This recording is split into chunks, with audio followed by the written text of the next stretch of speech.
എന്നെ ചുറ്റും ആയിരങ്ങൾക്കിടയിൽ എന്നെ തന്നെ നോക്കി നിൽക്കുന്നേ ഒരുവൻ.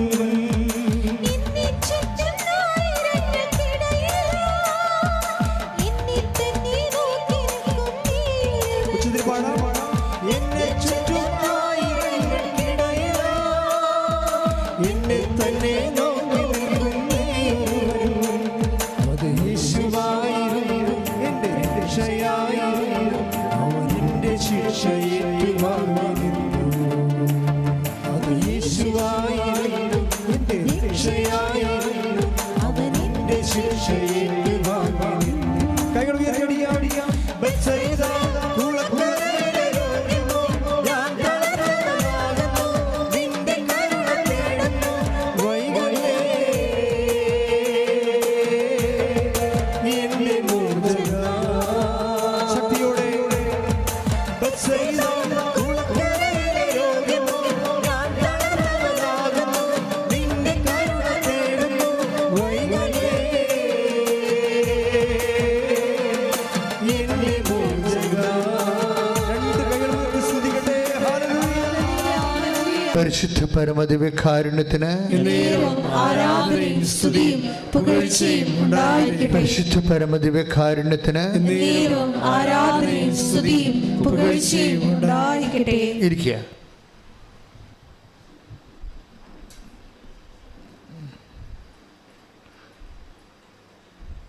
എൻ്റെ പ്രിയപ്പെട്ടവരെ,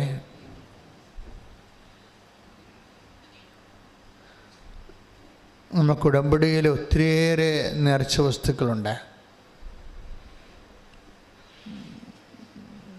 സഭയുടെ പ്രാർത്ഥനകളിൽ ഏറ്റവും കൂടുതൽ നേർച്ച വസ്തുക്കൾ ഉള്ളത് ഉടമ്പടിയിലാണ്. അത് നമ്മളുടെ പ്രത്യേക കണ്ടുപിടുത്തമല്ല. ഉടമ്പടി എന്നുള്ള കോൺസെപ്റ്റ് ദൈവം വെളിപ്പെടുത്തിയ കാലം മുതലേ ഈ നേർച്ച വസ്തുക്കൾ അതിൻ്റെ കൂടെയുള്ളതാണ്, എണ്ണയും ഉപ്പും ഒക്കെ. പക്ഷേ പ്രയോഗത്തിലാണ് കുഴപ്പം വരണത്.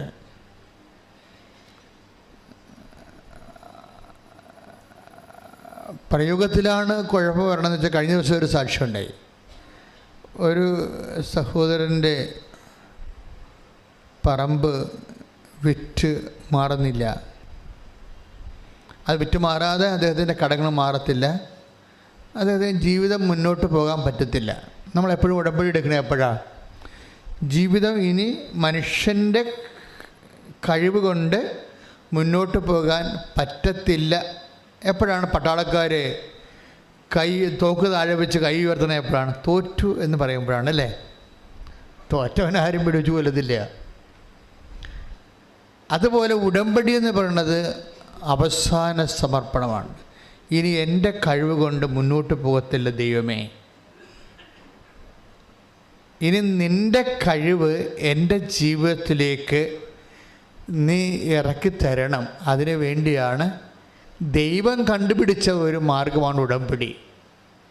മനുഷ്യന് എപ്പോഴെങ്കിലും ബലഹീനമാകുമ്പോൾ, അവൻ്റെ കഴിവ് കൊണ്ട്, അവൻ്റെ ബുദ്ധി കൊണ്ട് പരീക്ഷ എഴുതി ജയിക്കാൻ പറ്റാതെ വരുമ്പോൾ, അവൻ്റെ ആരോഗ്യം കൊണ്ട് ജീവിക്കാൻ പറ്റാതെ വരുമ്പോൾ, അവൻ്റെ സ്വാധീനങ്ങളും ചുറ്റവട്ടങ്ങളും കൊണ്ട് അവന് സർവൈവ് ചെയ്യാൻ പറ്റാതെ വരുമ്പോൾ, ദൈവം അവൻ്റെ ജീവിതത്തിലെ ഒരു ഉഭയകക്ഷിയാകും. അങ്ങനെ ദൈവത്തെ കക്ഷി ചേർക്കാനാണ് നമ്മൾ ഉടമ്പടി ചെയ്യണത്. ദൈവത്തെ നമ്മുടെ ജീവിതത്തിൽ കക്ഷി ചേർക്കാൻ ഉടമ്പടി അല്ലാതെ വേറെ ഒരു ഫോർമുലയും നിലവിലില്ല. കൃപാസനത്തിൻ്റെ ഉടമ്പടി മരിയൻ ഉടമ്പടിയാണ്. അതായത് ബിബ്ലിക്കൽ കവനൻ്റെ കോൺസെപ്റ്റ് എൻ്റെ ഉള്ളിൽ മറിയത്തെ അതിൻ്റെ മീഡിയേറ്ററായിട്ട് വെക്കും. കാരണം ബിബ്ലിക്കൽ കവനൻ്റെ ഒരു പരാധീനത എന്ന് പറയണത് ദൈവ തിരുസന്നിധിയിൽ ആ കവനൻറ്റിന് എന്തെങ്കിലും ഉഭയകക്ഷികൾ മനുഷ്യൻ്റെ ഭാഗത്തുനിന്ന് അതിന് ഈടറവുണ്ടായാൽ അവന് വേണ്ടി ദൈവ തിരുസന്നിധിയിൽ അപ്പീസ് ചെയ്യാൻ വേണ്ടി മനുഷ്യൻ്റെ ഏജൻ്റ് ഇല്ല. അതാണ് എബ്രഹാത്തിൻ്റെ ഉടമ്പടിക്കൊക്കെ പറ്റിയ അബദ്ധങ്ങൾ. അബദ്ധമാണെന്ന് പറയണില്ല, ദൈവത്തിൻ്റെ പരിപാലനയാണ്. പക്ഷേ എങ്കിലും ഉടമ്പടി ലാഗ് ചെയ്യേണ്ട കാര്യമില്ല. എബ്രഹാത്തിന് മക്കൾ ഇല്ലാത്ത കാര്യം, ഇപ്പോൾ എബ്രഹാത്തിനപ്പോൾ എത്രയോ മനുഷ്യരാണ് അൽത്താരയിൽ വന്ന് കുഞ്ഞുങ്ങളെയും കൊണ്ട് സാക്ഷ്യം പറയണത്. 20 കൊല്ലം, എബ്രഹാത്തിന് 25 കൊല്ലം കഴിഞ്ഞാണ്. ഇപ്പോൾ കൃപാസനത്തിൻ്റെ അൽത്താരയിൽ 23 കൊല്ലം വരെ മക്കളില്ലാത്തവർക്ക് ഉടമ്പടി വഴി ഇന്ന് വരെയുള്ള സാക്ഷ്യങ്ങൾ പരിശോധിക്കുമ്പോൾ മക്കളെ കിട്ടിയിട്ടുണ്ട്. പക്ഷേ ഈ ഉടമ്പടി കാലത്ത് എബ്രഹാത്തിൻ്റെ കയ്യിൽ നിന്ന് മാനുഷികമായ മിസ്റ്റേക്കുകൾ സംഭവിച്ചു. ദൈവപരിപാലനയിൽ ഇല്ലാത്ത, ഉടമ്പടിയില്ലാത്ത ഹാഗറുമായി വേലക്കാര്യമായി അദ്ദേഹം ഇടപെടുകയും ദൈവത്തിൻ്റെ പദ്ധതി അല്ലാതെ ഇസ്മായേൽ ജനിക്കുകയും ചെയ്തു. അതുപോലെ ഉടമ്പടിയിൽ വരുന്ന വിഷയം, ആ ഉടമ്പടിയിൽ ആരെങ്കിലും ഒരു മധ്യസ്ഥനുണ്ടായിരുന്നെങ്കിൽ, ഇപ്പോൾ ഉടമ്പടി നമ്മുടെ മരിയൻ ഉടമ്പടിയിൽ ആരാ മധ്യസ്ഥ? അമ്മയാണ്. അമ്മയെ മാധ്യസ്ഥമാക്കുന്നത് എന്തിൻ്റെ വെളിച്ചത്തിലാണ്? ടൈം കണ്ടൻറ്റിനെ സ്വാധീനിക്കാൻ വേണ്ടിയാണ്. എല്ലാത്തിൻ്റെ അകത്തും ജീവിതത്തിൻ്റെ വിഷയങ്ങളിൽ താത്വികമായിട്ട് ശാസ്ത്രീയമായിട്ട് നമ്മൾ പറഞ്ഞാൽ നമ്മുടെ വിഷയങ്ങൾ ടൈം ബേസ്ഡാണ്, സമയബന്ധിതമാണ്. ഈ സമയബന്ധിതമായിട്ട് കാര്യങ്ങൾ നടന്നില്ല എങ്കിൽ, ഇപ്പോൾ ഇപ്പോഴത്തെ ഇൻടേക്കിന് ഈ ജനുവരി വരാൻ പോകുന്ന ജൂണിലെ ഇൻടേക്കിന് നിങ്ങൾ കയറിയില്ല എങ്കിൽ അടുത്ത കൊല്ലം പിന്നെ കയറാൻ പറ്റത്തുള്ളൂ. ഈ സെപ്റ്റംബറിൽ കയറില്ലെങ്കിൽ അടുത്ത സെപ്റ്റംബറിലേക്ക് പിന്നെ വരത്തുള്ളൂ. അപ്പോൾ ടൈം ബൗണ്ടഡാണ് നമ്മുടെ ലൈഫ് എല്ലാം. ഇനി നിങ്ങളുടെ ഈ സമയത്ത് നിങ്ങൾക്ക് പരീക്ഷ ജയിക്കാൻ പറ്റുന്നില്ലെങ്കിൽ, ഇപ്പോൾ കഴിഞ്ഞ ദിവസങ്ങളിൽ 2-3 കുഞ്ഞുങ്ങൾ എന്നോട് സങ്കടപ്പെട്ട് പറഞ്ഞാണ്, ഇന്നലെ പറഞ്ഞതാണ്. എന്താ പ്രശ്നം വെച്ചാൽ അവർ പ്രാർത്ഥിച്ച് കഴിഞ്ഞിട്ടും അവർക്കൊരു സമാധാനം ഇല്ല. എന്താ പറയണത്? അച്ഛാ ദൈവം മാത്രമേ ഉള്ളൂ കേട്ടാ. കാര്യം വെച്ച് കഴിഞ്ഞാൽ സിലബസ് മാറിപ്പോയിരിക്കുകയാണ്, പരീക്ഷ മാറിയ സിലബസിലാണ് എഴുതാൻ പോണത്. സങ്കടമാണ് ഭയങ്കര. കാര്യം അവർ 4 പ്രാവശ്യം എഴുതി തോറ്റു, 5ാമത്തെ പ്രാവശ്യം എഴുതാൻ ചെന്നപ്പോൾ സിലബസ് മാറിപ്പോയി. ഇനി എന്താ സിലബസ് മാറിയുള്ള അവസ്ഥ എന്താണ്? എടാ ഇവരുടെ തന്നെ സിലബസിൽ അവർ ജയിച്ചില്ല, പിന്നെ എന്താണ്? ഇനി ഇവർ പഠിക്കാത്ത സിലബസ് എഴുതാൻ പോവുകയാണ്. അപ്പം അവർക്ക് മെറിറ്റില്ല. ഭൂമിയിൽ നമുക്ക് നഷ്ടപ്പെടുന്ന, നമുക്ക് ഈ ഭൂമിയിൽ നമ്മുടെ ഭൂമി എന്ന് പറയുമ്പോൾ ഈ ഭൂഗോളം മുഴുവനല്ല, നമ്മുടെ ഭൂമി, നമ്മുടെ ജീവിതവും അതിൻ്റെ പരിസരവും, അതാണ് നമ്മുടെ ഭൂമി എന്ന് പറയുന്നത്. നമ്മുടെ ജീവിതവും നമ്മുടെ പരിസരവും, അതിനാണ് നമ്മുടെ ഭൂമി എന്ന് പറയുന്നത്. ഇതിന് ബൈബിൾ പറയണ മെരിറ്റ് എന്നാണ് പറയണത്, യോഗ്യത. ഈ നമ്മുടെ ഭൂമി, അവിടെ നമ്മുടെ ജീവിതം സർവൈവ് ചെയ്യാൻ ആവശ്യമായ യോഗ്യതകളെ ആണ് മെരിറ്റെന്ന് പറയുന്നത്, യോഗ്യത. ഈ യോഗ്യത എപ്പോഴും, ഇപ്പം കഴിഞ്ഞ ദിവസം ഇന്നലെ ഒരു സിസ്റ്ററിൻ്റെ സാക്ഷ്യം ഉണ്ടായി. സിസ്റ്ററിൻ്റെ ഭൂമി എപ്പോഴും ഇങ്ങനെ ഇളകിക്കൊണ്ടേയിരിക്കും, ഉരുണ്ടുകൊണ്ടേയിരിക്കും, കുലുങ്ങിക്കൊണ്ടേയിരിക്കും. ഭൂമി കുലുങ്ങിയുള്ള അവസ്ഥ എന്താ? നമ്മൾ വീണ് പോകും. കെട്ടിടങ്ങളൊക്കെ വീണ് കണ്ടില്ലേ? ഭൂമി കുലുങ്ങുമ്പോൾ കെട്ടിടങ്ങൾ, മരങ്ങളൊക്കെ വീഴും, കെട്ടിടങ്ങൾ വീഴും, ചിലത് നേരെ താഴേക്ക് പോകും ഭൂമി. അപ്പം ഈ ഭൂമിക്കുള്ള കുഴപ്പം ഇതിങ്ങനെ കുലുങ്ങിക്കൊണ്ടിരിക്കും. ഞാൻ ഭൂമിയെ കുലുക്കും, അങ്ങനെ വചനമുണ്ട്. Take the word of God. സ്തുതിക്കട്ടെ. ഹല്ലേലൂയ. യേശുവേ നന്ദി. ഹല്ലേലൂയ, ഹല്ലേലൂയ, ഹല്ലേലൂയ. യേശുവേ സ്തുതി. ഹല്ലേലൂയ, ഹല്ലേലൂയ. പരിശുദ്ധ പരമദിവ്യകാരുണ്യത്തിന് ആരാധനയും സ്തുതിയും പുകഴ്ചയും ഉണ്ടായിരിക്കട്ടെ.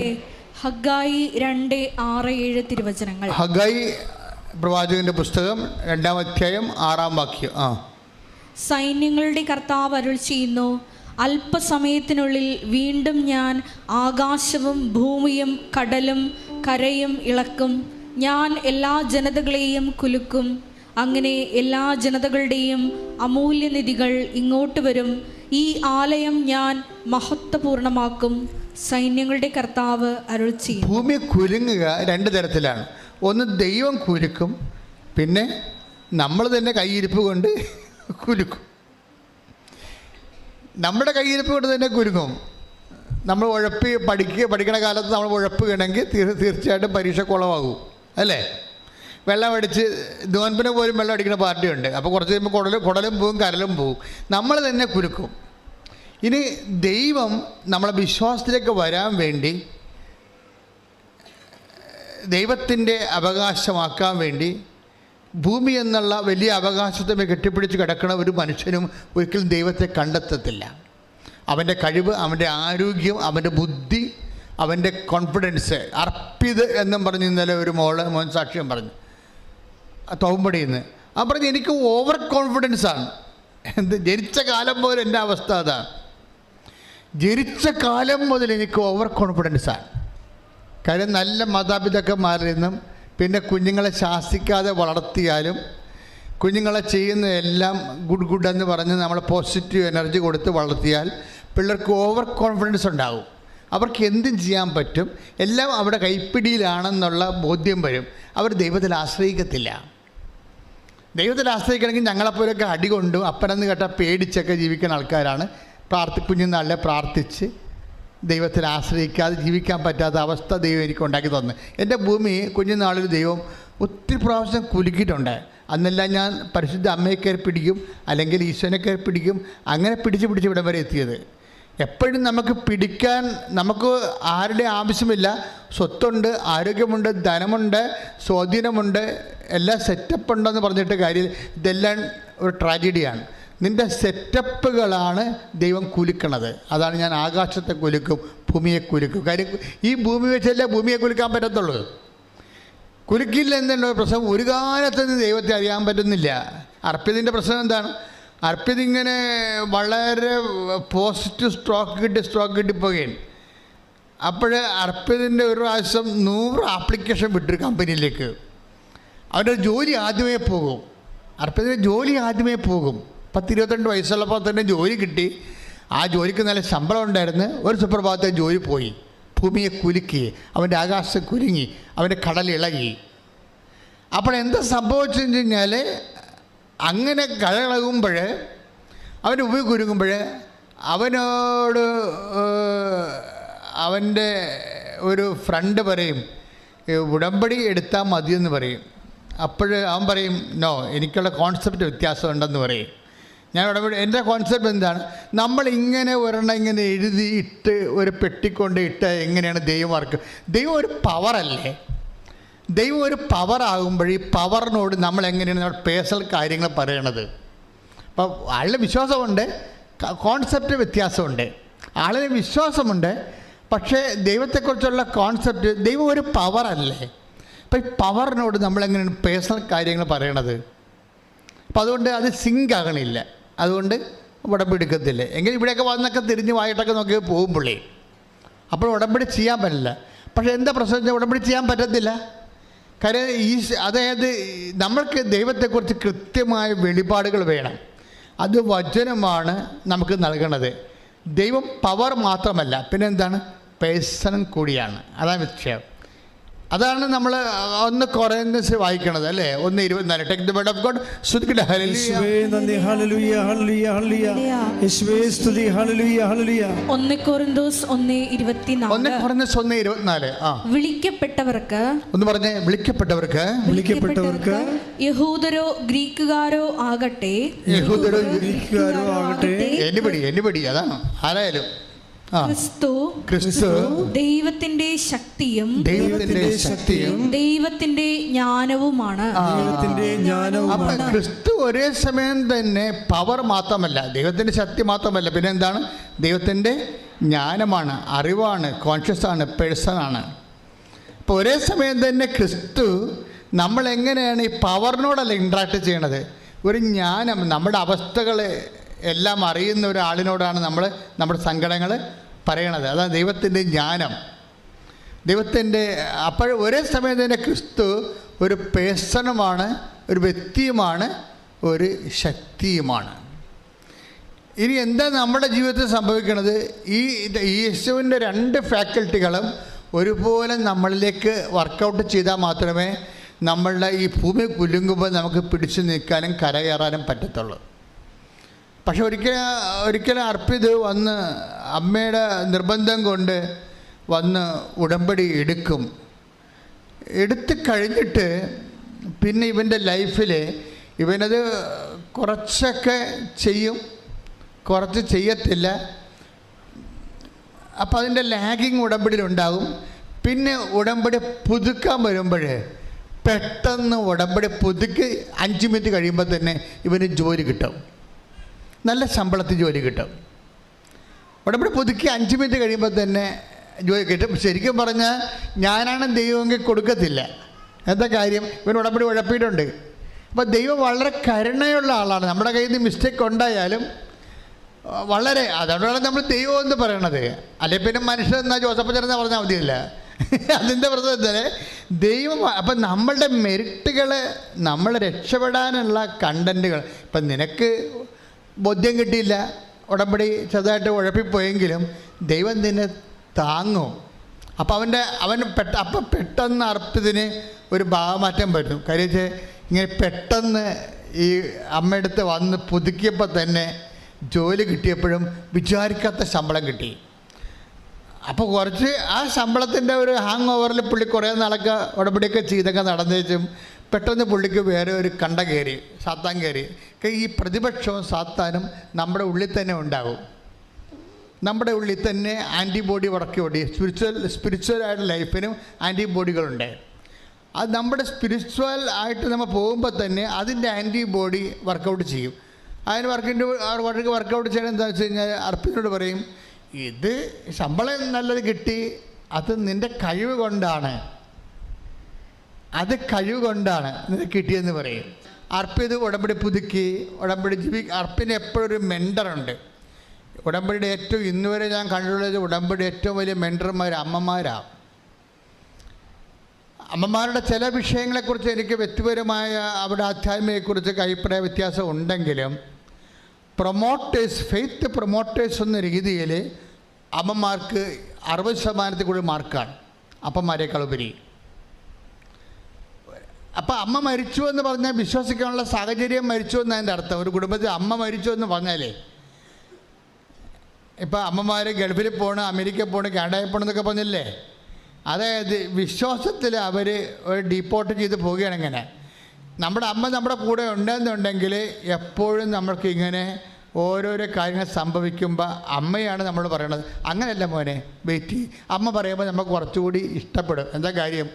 നമ്മുടെ ആ ജന്മം ഉണ്ടായ കാലം മുതൽ നമ്മൾ കണ്ണ് തുറന്ന് ഇവരാണ് നമ്മുടെ അമ്മയെന്ന് കണ്ട കാലം മുതൽ നമ്മുടെ നന്മയല്ലാതെ ഒന്നും അവർ ഉദ്ദേശിച്ചിട്ടില്ല. അത് നമുക്കറിയാം. അതുകൊണ്ട് നമുക്ക് അമ്മയെ നല്ല വിശ്വാസമാണ്. അവർ നമ്മൾ കണ്ണ് തുറന്ന് കണ്ടത് മുതൽ ഇവരാണ് നമ്മുടെ അമ്മയെന്ന് നമ്മൾ മനസ്സിലാക്കിയ മുതൽ ആ ജന്മം ഇന്ന് വരെ നമ്മുടെ നന്മയല്ലാതെ ഒന്നും അവർ ഉദ്ദേശിച്ചിട്ടില്ല. അതിനു വേണ്ടി എന്ത് അറ്റം വരെ പോകാൻ അവർ തയ്യാറാണ്. അത്രയും അർപ്പിതയാണ് അവരെ. അതുകൊണ്ട് തന്നെ അമ്മമാർ, നിങ്ങൾക്കുള്ള ഡ്യൂട്ടി, നിങ്ങൾ മക്കളെ വിശ്വാസത്തിൽ നിലനിർത്തുക ആണെങ്കിൽ നിങ്ങളുടെ ജന്മം സാഫല്യമായി. പക്ഷെ ചില അമ്മമാരോട് എന്താണ് അത്ര യോജിപ്പ് കുറവെന്ന് ചോദിച്ചു കഴിഞ്ഞാൽ, വിശ്വാസത്തിൽ മക്കൾ അകറ്റിക്കളയണേലും ഇവർ തന്നെ വിലത്തരം കാണിക്കണത്. അതാണ് വിഷയം. വിശ്വാസത്തിൽ നിന്ന് മക്കൾ ഭാര്യ വഴക്കിട്ട് പോയി, അപ്പോൾ ഉടനെ ഭർത്താവ് എന്ത് ചെയ്യും, അല്ലെങ്കിൽ മകൻ എന്ത് ചെയ്യും? അമ്മയോട് പറയും, അമ്മ അവൾ പോയി.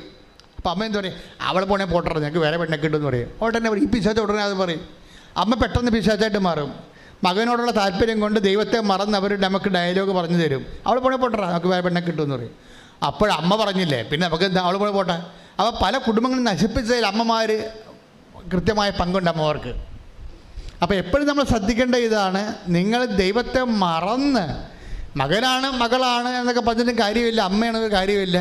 നിങ്ങൾക്കൊന്നും ദൈവത്തെ മറന്ന് സംസാരിക്കാനുള്ള അവകാശമില്ല. ഇങ്ങനെയൊക്കെ സംസാരിച്ചാൽ ഉടമ്പടി ഓട്ടോമാറ്റിക് ബ്രേക്കിംഗ് സംഭവിക്കും. ദൈവവും നമ്മളും തമ്മിലുള്ള ലിങ്ക്, കറണ്ട് പോകണമെന്ന പോലെ പറഞ്ഞ പോലെ ഈ ഒരു ഉടമ്പടിയിലാണ് നമ്മുടെ ജീവിതം നിൽക്കുക. ഇപ്പം നിങ്ങൾ കൃപാസനത്തിൽ വന്ന് ഉടമ്പടി എടുത്തില്ലെങ്കിലും നിങ്ങളുള്ള ഒരു അനോണിമസ് ഉടമ്പടി നിൽക്കുകയാണ്. ഒരു അൺനോൺ ഉടമ്പടിയിലാണ് നമ്മൾ നിൽക്കുന്നത് ദൈവമായിട്ട്. അൺനോൺ ഉടമ്പടിയെ നമ്മൾ പ്രഖ്യാപിതമായിട്ട് ഇവിടെ പ്രയോഗിക്കുക മാത്രമാണ് കൃപാസനത്തിൽ ചെയ്യണത്.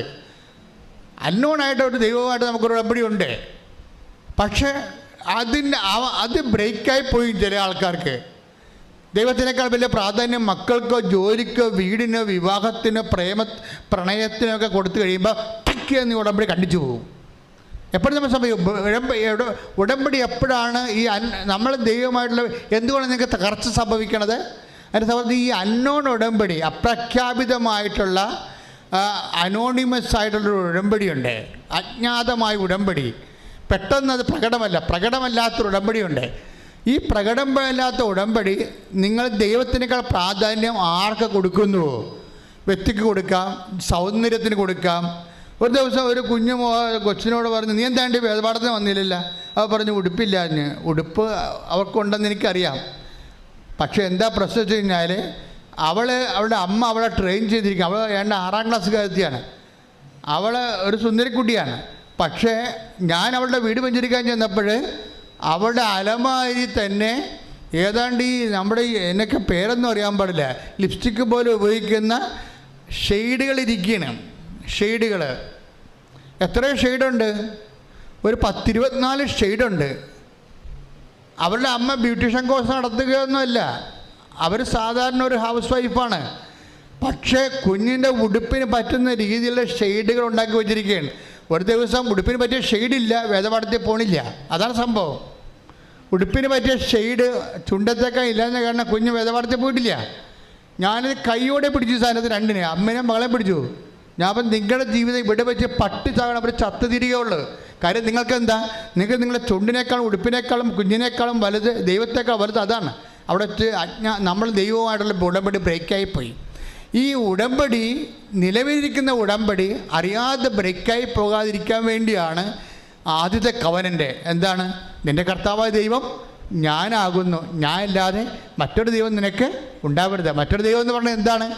സൗന്ദര്യമാകാം, ആരോഗ്യമാകാം, സമ്പത്താകാം, ചിലപ്പോൾ കമ്പനിയാകാം, ചിലപ്പോൾ ജോലിയാകാം, ചിലപ്പോൾ ലൈനടിച്ച് കെട്ടാൻ പോണ ഭർത്താവാകാം, ഭാര്യയാകാം, കാമുകനാകാം. ദൈവത്തെക്കാൾ പ്രാധാന്യം സ്വത്തിനോ എന്തിനു വന്നാൽ അപ്പോൾ ഈ നിലവിലുള്ള ഉടമ്പടി ബ്രേക്കാവും. നിലവിലുള്ള ഉടമ്പടി ബ്രേക്കായാൽ നമ്മൾ എത്ര തലകുത്തി മറിഞ്ഞാലും പിന്നെ ഗതി പിടിക്കത്തില്ല. എന്താ കാര്യം? ഈ ലോകത്ത് ഒരു കാര്യവും സ്വന്തം കഴിവിൽ വർക്കൗട്ട് ചെയ്യത്തില്ല. നമ്മുടെ ഭൂമി എപ്പോഴും ഇളകിയിരിക്കും, നമ്മുടെ ആകാശം ഇളകിയിരിക്കും, നമ്മുടെ കടൽ ഇളകിയിരിക്കും, അനിശ്ചിതമായിട്ട് ഇളകിയിരിക്കും. അപ്പോഴേ ഇളകുമെന്നുള്ള ഇന്നല്ലെങ്കിൽ നാളെ എൻ്റെ ഭൂമി ഇളകും. ഇപ്പം നിങ്ങളോട് ഞാൻ പറഞ്ഞു, എനിക്ക് 2-3 ഡിസീസ് ഉണ്ട്. ഇപ്പം ഇന്നലെ ഒരു സിസ്റ്റർ ഇവിടെ സാക്ഷ്യം പറഞ്ഞു. എന്താ അസുഖം വെച്ച് കഴിഞ്ഞാൽ അവരുടെ കോശം തന്നെ അവിടെ പതിരയിലെ കോശത്തെ വിഴുങ്ങുന്ന ആൻറ്റിബോഡി ഡെവലപ്പ് ചെയ്യും. മസ്തീന ഗ്രേവ്സ് രക്ഷപ്പെടാൻ പാടില്ല.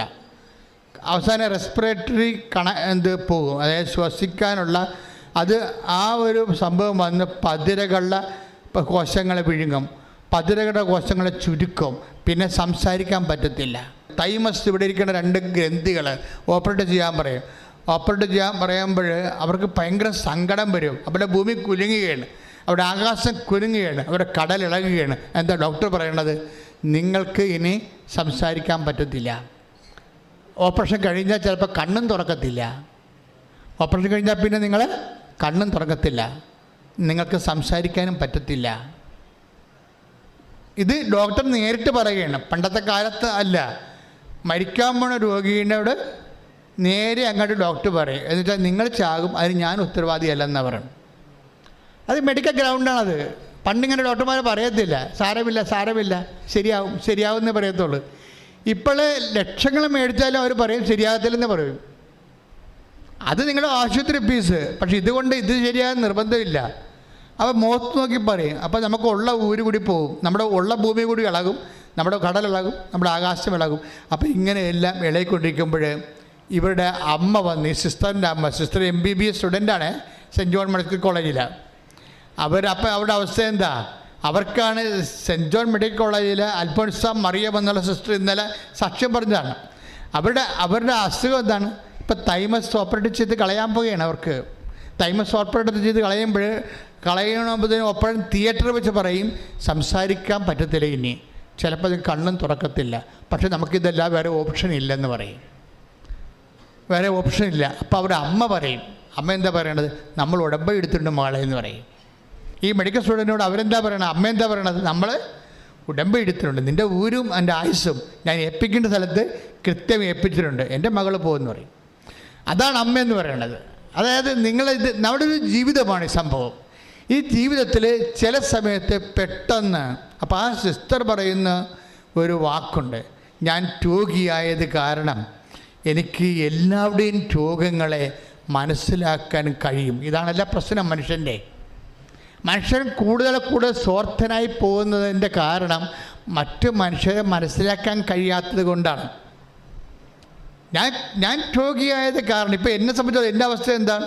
ഞാൻ ഓരോ ക്യാൻസർ പേഷ്യൻറ്റിനെയും ഓരോ കിഡ്നി പേഷ്യൻറ്റിനെയും അവർ അൾത്താരെ വരുമ്പോൾ അവിടെ തലയെ കൈ വെച്ചിട്ട് കുറേ പ്രാർത്ഥനകളുണ്ട്. മാതാവിൻ്റെ മുഖത്ത് നോക്കി ഞാൻ പ്രാർത്ഥിക്കാം. പക്ഷേ അവരോടൊക്കെ ഞാൻ കാണിക്കുന്ന കാരുണ്യം എന്താണ്? ഞാൻ ബേസിക്കായിട്ട് പേഷ്യൻ്റ് ആയതുകൊണ്ടാണ്. ഞാൻ നല്ല ആരോഗ്യമുള്ള ജിംനേഷ്യനിലൊക്കെ ഉള്ള 16 കട്ടിങ്സുള്ള പാർട്ടിയാണെങ്കിൽ ചുമ്മാ ഇങ്ങനെ മസിൽ കൈ വെച്ചിട്ട് പിടിക്കത്തേ ഉള്ളൂ. കാര്യം അവരുടെ വേദന എനിക്കറിയത്തില്ലല്ലോ. അവർ വാട്ട് ദേ ഫീലിംഗ് അവരുടെ ഫീലിംഗ് നമുക്കറിയത്തില്ല. അപ്പോൾ നമ്മൾ മറ്റുള്ളവരുടെ ഫീലിംഗ് അറിയിക്കുമ്പോൾ മാത്രമേ ഒരുത്തിൻ്റെ സ്വാർത്ഥത കുറഞ്ഞു വരത്തുള്ളൂ. അല്ല പ്രാണായാമ പ്രത്യാസ ദിനിയാസ സമാധിയിലൂടെ അത് ഒരു മാനസികമായ ആശയപരമായ രീതിയിലുള്ള നമ്മളുടെ ഒരു എന്താണ് ജഗമിഥ്യ എന്ന് കാണിക്കുന്ന ആശയപരമായ ഒരു ജ്ഞാനമാർഗമാണത്. പക്ഷേ അനുഭവപരമായിട്ട് പ്രായോഗിക മാർഗമെന്ന് പറഞ്ഞാൽ എന്താ? നമുക്ക് തന്നെ ഈ അസുഖം വന്നു കഴിയുമ്പോൾ നമുക്ക് മറ്റുള്ളവരെ മനസ്സിലാകും. അത് പുരോഹിത നീ തന്നെ ശ്രദ്ധിക്കട്ടെ. ഹെബ്രായർ 5:2 അവൻ തന്നെ ബലഹീനനായതുകൊണ്ട് പുരോഹിത നീ തന്നെ ബലഹീനനായതുകൊണ്ട് അജ്ഞരോടും വഴിതെറ്റിയവരോടും വേണ്ടത്ര സഹതാപത്തോടെ പെരുമാറാൻ അവന് കഴിയും. അപ്പോൾ ഈ വേണ്ടത്ര സഹതാപത്തോടെ പെരുമാറുക ഉടമ്പടിയുടെ ഭാഗമാണത്. നമുക്ക് സഹതാപമൊക്കെ ഉണ്ട്, പക്ഷെ അങ്ങനെയല്ല. ദൈവത്തിൻ്റെ ലെവലുണ്ട്. എന്താണ് വേണ്ടത്ര സഹതാപം? നിങ്ങൾക്ക് ആൾക്കാരുടെ സഹതാപമുണ്ട്. നിങ്ങളുടെ അപ്പനോട്, അമ്മയോട്, നിങ്ങളുടെ ബന്ധുക്കളോടാണ് സഹതാപം ഉള്ളത്. പക്ഷേ നിങ്ങൾക്ക് അറിയാൻ പാലാത്ത ആൾക്കാരോട് നിങ്ങൾക്ക് സഹതാപം ഉണ്ടാ? ഇല്ല. നിങ്ങൾ എന്തെങ്കിലും സംഭവിച്ചാൽ പറയും എല്ലാവർക്കും എല്ലാവരുടെയും തകർച്ച കേൾക്കാൻ ഭയങ്കര സന്തോഷമാണ്. എന്താണ്? അവന് അങ്ങനെ തന്നെ വേണം, അവന് ഇത്തിരി ഇടുപ്പ് കൂടുതലാണ്, അവൾക്ക് അങ്ങനെ തന്നെ വേണം. അതാണ് നമ്മുടെ മൈൻഡ് ഇരിക്കണത്. നിങ്ങൾ ഉടമ്പടി ചെയ്യുമ്പോഴും ഒരു മനുഷ്യൻ്റെ തകർച്ച കേൾക്കുമ്പോൾ എന്തുകൊണ്ടാണ് നിങ്ങൾ സന്തോഷിക്കുന്നത്? നിങ്ങൾ ലോകത്തനായതുകൊണ്ടാണ്. ഈ ലോകത്തനായി നിന്നുകൊണ്ട് ഒരിക്കലും ഉടമ്പടിയുടെ ആനുകൂല്യം കൈപ്പറ്റാൻ പാടായിരിക്കും. സ്വാഭാവികമായിട്ടൊരു മനുഷ്യൻ്റെ തോറ്റുപോയെന്ന്, ഒരാൾ പരീക്ഷയ്ക്ക് തോറ്റു, തോറ്റുപോയോ, കഷ്ടമായി പോയെന്ന് പറഞ്ഞ് ഉള്ളിൽ സന്തോഷമായിരിക്കും. പിതാജ് തോറ്റല്ല, അവൾക്ക് അങ്ങനെ തന്നെ വേണമെന്ന്. ഇതാണ് നമുക്ക് ഡബിൾ മൈൻഡ് ശരിക്കും പറഞ്ഞാൽ. ഈ ഡബിൾ വിഷൻ എന്ന് പറഞ്ഞ പോലെ കാപട്യത്തിന് 2 മൈൻഡുണ്ട്. ഒരു മനുഷ്യൻ തോറ്റു, അവൻ്റെ കാലൊടിഞ്ഞു, അവൻ ചില മലയാളികൾ അമേരിക്കയിൽ വണ്ടിയിടിച്ച് മരിച്ചു. അവിടെ നമ്മൾ പത്രം വായിക്കും, മലയാളി കാനഡയിൽ വണ്ടി ഇടിച്ച് മരിച്ചു, അവൾക്ക് അങ്ങനെ തന്നെ വേണം, നാട്ടിൽ നിൽക്കാൻ പറ്റാഞ്ഞിട്ടല്ലേ കെട്ടിയെടുത്ത് അങ്ങോട്ട് പോയിരിക്കണം. ഇതാണ് മനസ്സിരിപ്പ്. ഇതാണ്. അപ്പോൾ ഈ നിലവിലിരിക്കുന്ന ഉടമ്പടി ബ്രേക്കാണ്. കാര്യം ഈ ആൾ ഉടമ്പടി എടുക്കാൻ യോഗ്യനല്ല. ഇവർക്കൊരു ബന്ധവുമില്ല. കാനഡയിൽ മലയാളി വണ്ടി ഇടിച്ച് മരിച്ചു, അവൾക്ക് അങ്ങനെ തന്നെ വേണം, പെരുപ്പ് വന്നിട്ടല്ല അങ്ങോട്ട് ചാടിപ്പോയിരിക്കണം, വരെ കാര്യമുണ്ടായോ, ഇങ്ങനെ നാട്ടിൽ നിൽക്കാൻ പാടില്ല ഞാൻ. അപ്പോൾ ആൾ കളിക്കാൻ വേണ്ടി വലിയ വീട് വെക്കാൻ വേണ്ടി പോയിരിക്കുക. അപ്പോൾ ഇങ്ങനെ പുച്ഛം തോന്നും. ഉടനെ ജഡിക മനുഷ്യനെ പുച്ഛം തോന്നും. അതാണ് വേണ്ടത്ര. ടേക്ക് ദ ബെഡ് എടുത്തേ വചനം എടുത്തേ ഹെബ്രായർ 5:2. 5:2. അവൻ തന്നെ ബലഹീനനായതുകൊണ്ട് പറഞ്ഞേ, അവൻ തന്നെ ബലഹീനായതുകൊണ്ട് അജ്ഞരോടും വഴിതെറ്റിയവരോടും വേണ്ടത്ര സഹതാപത്തോടെ പെരുമാറാൻ അവന് കഴിയും. ഒന്നുകൂടി പറഞ്ഞ, ഒന്ന് വായിച്ച മോളെ. അവൻ തന്നെ ഒന്ന് പറഞ്ഞ, അവൻ തന്നെ ബലഹീനനായതുകൊണ്ട് അജ്ഞരോടും വഴിതെറ്റിയവരോടും വേണ്ടത്ര സഹതാപത്തോടെ പെരുമാറാൻ അവന് കഴിയും. ഇപ്പൊ ദൈവം മനുഷ്യരെ കാണുന്ന രണ്ട് ആത്മബന്ധത്തിന് രണ്ട് ഡയമെൻഷനാണ്. ദൈവം ഒന്ന് പറയും ജ്ഞാനമുള്ളവരെന്ന് പറയും, പിന്നെ എന്താണ് അജ്ഞരുണ്ട്, അറിയാൻ പാടില്ലാത്തവരെ. ഈ അറിയാൻ പാടില്ലാത്ത വർഗത്തോട് കാണിക്കുന്ന സഹതാപമാണ് ദൈവിക സഹതാപം. അതാണ് വേണ്ടത്ര സഹതാപം എന്ന് പറയുന്നത്. കർത്താവിൻ്റെ നെഞ്ചിൽ കുത്തിയപ്പോഴേ, പിതാവേ അവരോട് ക്ഷമിക്കണമേ. എന്താ കാരണം? അവർ ചെയ്യുന്ന എന്താണെന്ന് അവർക്ക് അറിയില്ല. അത് അജ്ഞരെന്ന് പറയുന്നതാണ്. കർത്താവ് അതായത് ഈ അജ്ഞര് ഭയങ്കര സീരിയസ് ആയിട്ടുള്ള വിഷയമാണ്. നിങ്ങൾക്ക് ആത്മബന്ധമുള്ളവരുണ്ട്, അയൽവാസികളുണ്ട്, അവരോടൊക്കെ നിങ്ങൾ ഓക്കെയാണ്. ആത്മബന്ധമുള്ളവരുണ്ട്, അയൽവാസികളുണ്ട്. പക്ഷേ ദൈവം നിങ്ങൾക്ക് സഹതാപം ഉണ്ടെന്നേ പറയത്തുള്ളൂ, പക്ഷേ വേണ്ടത്ര സഹതാപം ഉണ്ടെന്ന് പറയത്തില്ല. വേണ്ടത്ര സഹതാപം ഉണ്ടെന്ന് പറയണമെങ്കിൽ അജ്ഞരോടുകൂടി നിങ്ങൾക്ക് അതേ സഹതാപം, ആത്മബന്ധമുള്ള ആൾക്കാരോടുള്ള സഹതാപം അജ്ഞനോടുണ്ടാകണം. എന്നുവെച്ചാൽ നിങ്ങളെ അറിയാൻ പാടില്ലാത്തവർ, നിങ്ങൾക്കറിയാൻ പാടില്ലാത്തവർ, പിന്നീട് അവർ അന്യരാണ്. നിങ്ങളെ അറിയാൻ പാടില്ലാത്തവർ, പിന്നെ എന്താണ് നിങ്ങൾക്ക് അറിയാൻ പാടില്ലാത്തവർ. അവർക്ക് ബൈബിൾ എന്താ പറയണത്? അജ്ഞരാരാണ്? അന്യരാണ്.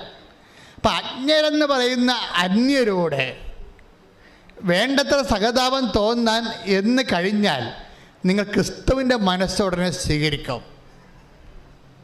ക്രിസ്തുവിൻ്റെ മനസ്സ് സ്വീകരിക്കുകയാണെങ്കിൽ ബൈബിളിൻ്റെ പ്രധാനപ്പെട്ട ഉടമ്പടി ലക്ഷ്യങ്ങളൊന്നാണ് നിങ്ങൾക്ക് യേശുക്രിസ്തുവിൻ്റെ മനസ്സുണ്ടാകണമെന്ന്. ഫിലിപ്പിയർ 2:6 എടുത്ത് ശ്രുതിക്കട്ടെ. ഹല്ലേലൂയ, ഹല്ലേലൂയ, ഹല്ലേലൂയ, ഹല്ലേലൂയ. യേശുവേ നന്ദി. ഹല്ലേലൂയ, ഹല്ലേലൂയ, ഹല്ലേലൂയ. യേശുവേ സ്തുതി, ആരാധന, ആരാധന, ആരാധന. ഹല്ലേലൂയ, ഹല്ലേലൂയ, ഹല്ലേലൂയ. ഫിലിപ്പി 2:5. യേശുക്രിസ്തുവിനുണ്ടായിരുന്ന ഈ മനോഭാവം നിങ്ങളിലും ഉണ്ടാകട്ടെ. ദൈവത്തിൻ്റെ രൂപത്തിലായിരുന്നെങ്കിലും അവൻ ദൈവവുമായുള്ള സമാനത നിലനിർത്തേണ്ട ഒരു കാര്യമായി പരിഗണിച്ചില്ല. നിങ്ങൾ എന്ത് രൂപത്തിലായാലും ആ രൂപത്തിൽ തന്നെ കടിച്ചു തൂങ്ങി കിടക്കരുതെന്ന് പറയണത് മനസ്സിലായില്ലേ? ഇതാ ക്രിസ്തുവിൻ്റെ മനോഭാവം. നിങ്ങൾ എന്ത് രൂപം, ഇപ്പം നിങ്ങൾ MSc B.Ed ആണ്, നിങ്ങളുടെ രൂപത്തിലാണ്. ഈ രൂപത്തിൽ ഞാൻ MSc B.Ed ആണെന്ന് പറഞ്ഞ് തലയിൽ കയറ്റി വയ്ക്കുകയാണ്. മനസ്സിലായോ? നിങ്ങൾ IAS ആണ്, അല്ലെങ്കിൽ നീ IAM ആണ്, നിങ്ങളൊരു രൂപത്തിലാണ്. ഈ രൂപത്തിനോടുള്ള കടിച്ചു തൂക്കി കിടക്കുന്നതാണ് ശരിക്കും പറഞ്ഞ അറ്റാച്ച്മെൻ്റ് എന്ന് പറയുന്നത്. അതാണ് ഫിലിപ്പി 2:5. യേശുക്രിസ്തുവിനുണ്ടായിരുന്ന ഈ മനോഭാവം ഈ മനോഭാവം നിങ്ങളിലും ഉണ്ടാകട്ടെ. നമ്മളിൽ ഉണ്ടാകേണ്ട മനോഭാവം എന്താണ്? യേശുക്രിസ്തുവിൻ്റെ മനോഭാവമാണ്. യേശുക്രിസ്തുവിൻ്റെ മനോഭാവം എന്താണ്? പറ. ദൈവത്തിന്റെ രൂപത്തിലായിരുന്നെങ്കിലും ദൈവത്തിന്റെ രൂപത്തിൽ ആയിരുന്നെങ്കിലും അവൻ ദൈവവുമായുള്ള സമാനത നിലനിർത്തേണ്ട ഒരു കാര്യമായി പരിഗണിച്ചില്ല. സ്റ്റാറ്റസ് കീപ്പ് ചെയ്യേണ്ട ഒരു കാര്യമായി പരിഗണിച്ചില്ല. ഇവിടുത്തെ പ്രോബ്ലം അതാണല്ല. സ്റ്റാറ്റസ് കീപ്പിംഗ് നിസ്സാര കാര്യമല്ല. ഞാൻ വലിയ ഒരു പ്രമാണിയാണ്, അല്ലെങ്കിൽ ഞാൻ ബ്രാഹ്മണരുടെ സ്റ്റാറ്റസുള്ള ആളാണ് എന്ന് പറഞ്ഞാൽ പിന്നെ ഇവിടുത്തെ ജാതി സിസ്റ്റം അനുസരിച്ച് ഈ സ്റ്റാറ്റസിലേക്ക് നമ്മൾ ആരെയും ക്ഷണിക്കത്തില്ല, തട്ടിക്കളയും. അതുകൊണ്ട് ഒരു മനുഷ്യ നിസ്സാരമല്ലേ സ്റ്റാറ്റസ് പോയത്.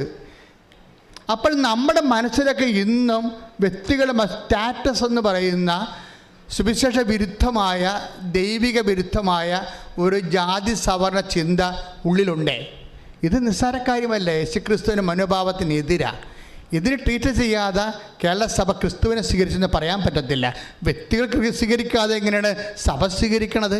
വ്യക്തികൾ സ്വീകരിക്കണമെങ്കിൽ വ്യക്തികളുടെ മനോഭാവങ്ങൾ മാറണം. എന്ത് മനോഭാവം ആയിരിക്കണം?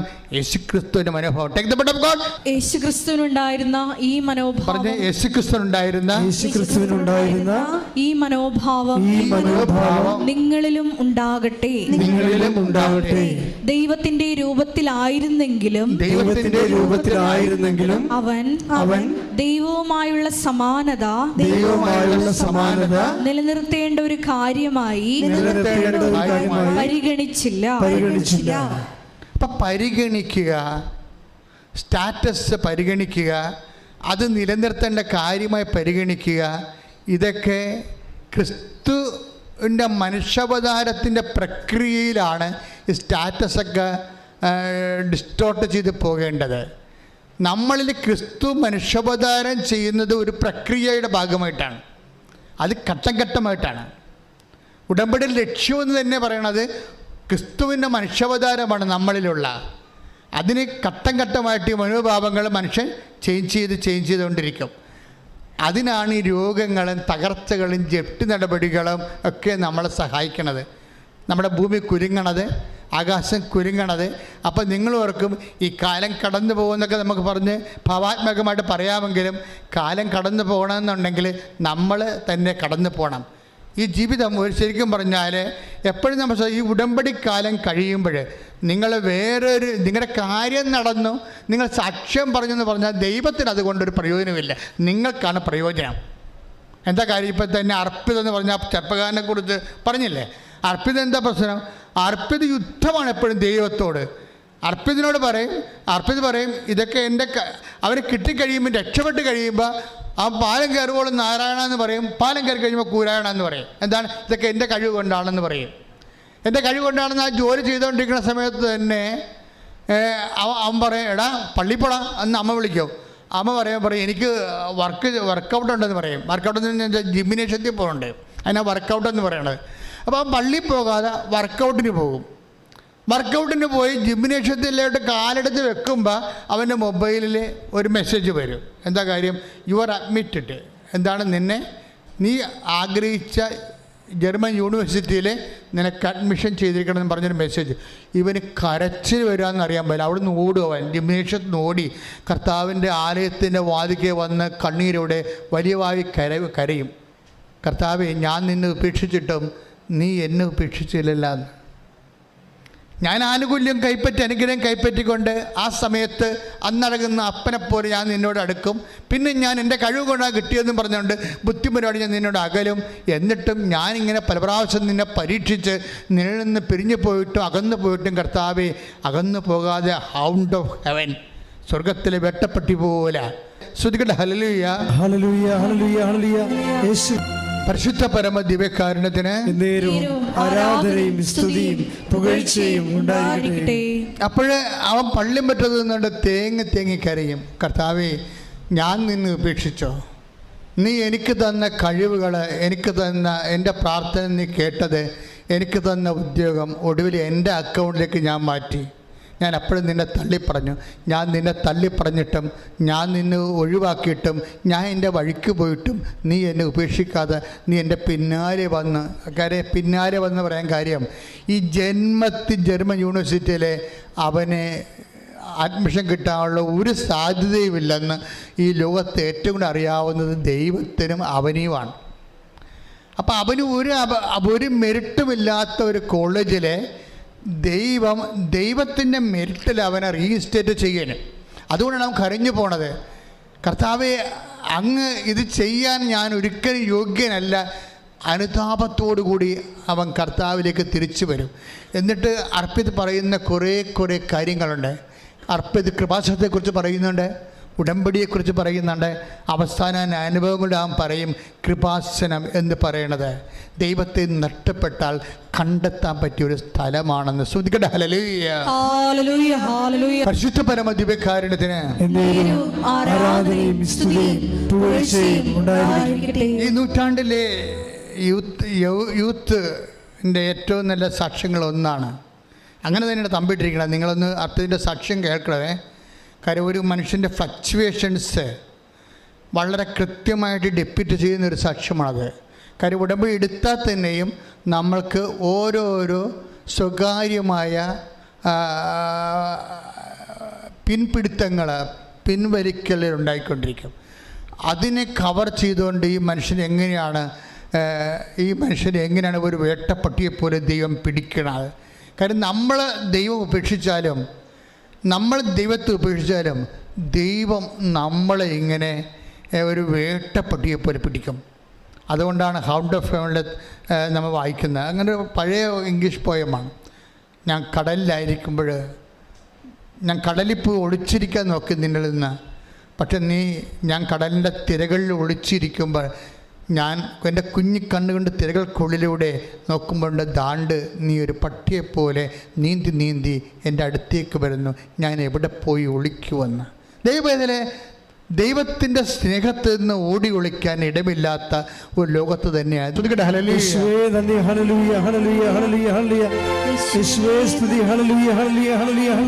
സങ്കീർത്തനം 139 തിരുവചനം 7. അങ്ങയിൽ നിന്ന് ഞാൻ എവിടെ പോകും? പറഞ്ഞ അങ്ങയിൽ നിന്ന് ഞാൻ എവിടെ പോകും? അങ്ങയുടെ സന്നിധി വിട്ട് ഞാൻ എവിടെ ഓടി ഒളിക്കും? ആകാശത്തിൽ കയറിയാൽ അങ്ങ് അവിടെയുണ്ട്. ഞാൻ പാതാളത്തിൽ കിടക്ക വിരിച്ചാൽ അങ്ങ് അവിടെയുണ്ട്. ഞാൻ പ്രഭാതത്തിന്റെ ചിറക് ധരിച്ച് സമുദ്രത്തിന്റെ അതിർത്തിയിൽ ചെന്ന്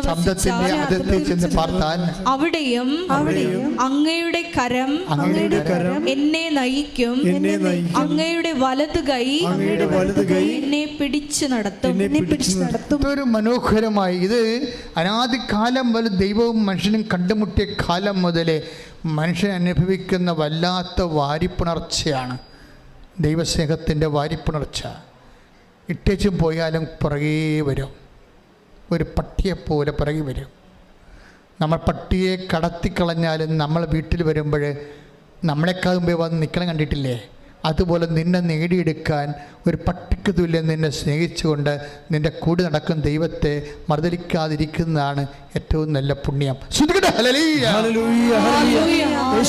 പരിശുദ്ധ പരമദിവ്യകാരുണ്യത്തിന് എൻ്റെ മക്കളെ, ധ്യാനത്തിൻ്റെ ഒരു അരൂപിയൊന്ന് അഭിഷേകമായി സ്ഥാനപ്പെട്ടാലേ പിന്നെ നിങ്ങൾ ദൈവത്തിനെ കൊതിയോടുകൂടെ കരം കരിച്ചുകൊണ്ട് കൂടെ നടക്കും. കാര്യം അത്ര കണ്ട് ദൈവസ്നേഹമാണ് ഉടമ്പടിയിൽ ഓരോ മനുഷ്യരും ഓരോ ദിവസവും അനുഭവിച്ചുകൊണ്ടിരിക്കുന്നത്. പ്രാർത്ഥിക്കുക, കർത്താവേ, ദൈവസ്നേഹം അനുഭവിച്ച എല്ലാ മനുഷ്യരെ പോലെ എന്നെയും അങ്ങയുടെ ആത്മബന്ധത്താൽ സ്നാനം ചെയ്യിക്കണമേ. അതായത് ഇപ്പൊ സിസ്റ്റർ അൽഫോൻസ മറിയത്തിൻ്റെ സാക്ഷ്യങ്ങളിലേക്ക് നമ്മൾ തിരിച്ചു വരികയാണ്. അൽഫോൻസ മറിയത്തിന് ഓരോരോ ഘട്ടം കഴിയുമ്പോഴും ഇവിടെ മെരിറ്റ് ടോർപ്പഡോയാണ് കാണാൻ പറ്റുന്നത്. ദൈവം എപ്പോഴും നമുക്കറിയാവുന്ന ഗ്രേസ് ദൈവത്തിൻ്റെ തൽഭവമോ തത്സമമോ ആണ്. ദൈവം ഒരു പേഴ്സണൽ പ്രസൻസിന് വേണ്ടി പകരം ഉപയോഗിക്കുന്ന വാക്കാണ് കൃപ എന്നുള്ളത്. കൃപ എന്ന് പറയുമ്പോൾ നോട്ട് ബൈ മെരിറ്റിലെ പറയും. എപ്പം നിങ്ങളുടെ മെരിറ്റുകൾ പോകുന്നുവോ അപ്പോഴാണ് സ്വാഭാവികമായിട്ടും നിങ്ങൾ ഗ്രേസ്ഫുള്ളായിട്ട് വരണത്. എന്നുവെച്ചാൽ നിങ്ങൾ കൃപയിലേക്ക് വരണത്. ഇപ്പോൾ അൽഫോൻസ മറിയം ഇപ്പോൾ 2ാമത്തെ കൊല്ലം MBBS എഴുതുന്ന സിസ്റ്റർ, അപ്പോൾ പ്രൊവിൻഷ്യൽ പറയും, see this is your medical report, നിങ്ങൾക്ക് സ്വന്തമായിട്ട് തീരുമാനിക്കാം. നിങ്ങളുടെ തീരുമാനത്തെ അടിസ്ഥാനപ്പെടുത്തിയിരിക്കുന്നു. സിസ്റ്റർ വളരെ പ്രൂഡൻ്റായിട്ട് ഉള്ള വിവേകമുള്ള പ്രൊവിൻഷ്യലാണ്. കാര്യം അത് ഒരു ദൈവവിളിയുടെ കാര്യമായതുകൊണ്ട് വളരെ ഭവ്യമായിട്ട് ഇടപെടും. It is your decision. നിങ്ങൾ സർവൈവ് ചെയ്ത് മുന്നോട്ട് പോകാൻ തീരുമാനിച്ചാൽ ഞങ്ങൾ നിങ്ങളുടെ കൂടെ അബൈഡ് ചെയ്യും. അല്ല, നിങ്ങൾ കരിയർ സ്റ്റോപ്പ് ചെയ്യാൻ ആണെങ്കിൽ that is up to you. നല്ല ഡിസിഷൻ. അപ്പോൾ എന്ത് ചെയ്യും? പ്രൊഫഷണൽ അല്ലേ, നമുക്ക് ഇപ്പം നമ്മുടെ സുപ്പീരിയേഴ്സ് അല്ലേ ഞങ്ങളെ സംബന്ധിച്ചിടത്തോളം എപ്പോഴും ദൈവഹിതത്തിൻ്റെ ഒരു ചാനലെന്ന് പറയണത്. പക്ഷേ ഒരു പ്രോബ്ലം ഉള്ളതെന്ന് പറയണത് ഈ സുപ്പീരിയേഴ്സ് പോലും ഇരുട്ടിൽ തപ്പുന്ന how to give a good guide lines എന്ന് പറയുന്നൊരു സമയം ഉണ്ടാവും, അവർക്കും ഉണ്ടാവും എന്ത് നിർദ്ദേശം കൊടുക്കേണ്ടതെന്ന്. അപ്പോൾ സിസ്റ്റർ തന്നെ പുരുഷൻ പറയും, സിസ്റ്റർ തന്നെ പ്രാർത്ഥിച്ച് തീരുമാനിക്കാൻ പറയും. പക്ഷേ അതൊരു നല്ല തീരുമാനമാണ്. കാര്യം അവർക്ക് തീരുമാനിക്കാം, അവർ മുന്നോട്ട് പോകാൻ തീരുമാനിച്ചാൽ ഇവരെ മെഡിക്കൽ സ്റ്റുഡൻ്റ് അല്ലേ, ഇവർ പഠിപ്പിക്കുന്ന ലക്ഷങ്ങൾ വേണം, അത് മുടക്കാൻ ഗവൺമെൻറ് തയ്യാറാണ്. അതാണ് അതിൻ്റെ അർത്ഥം.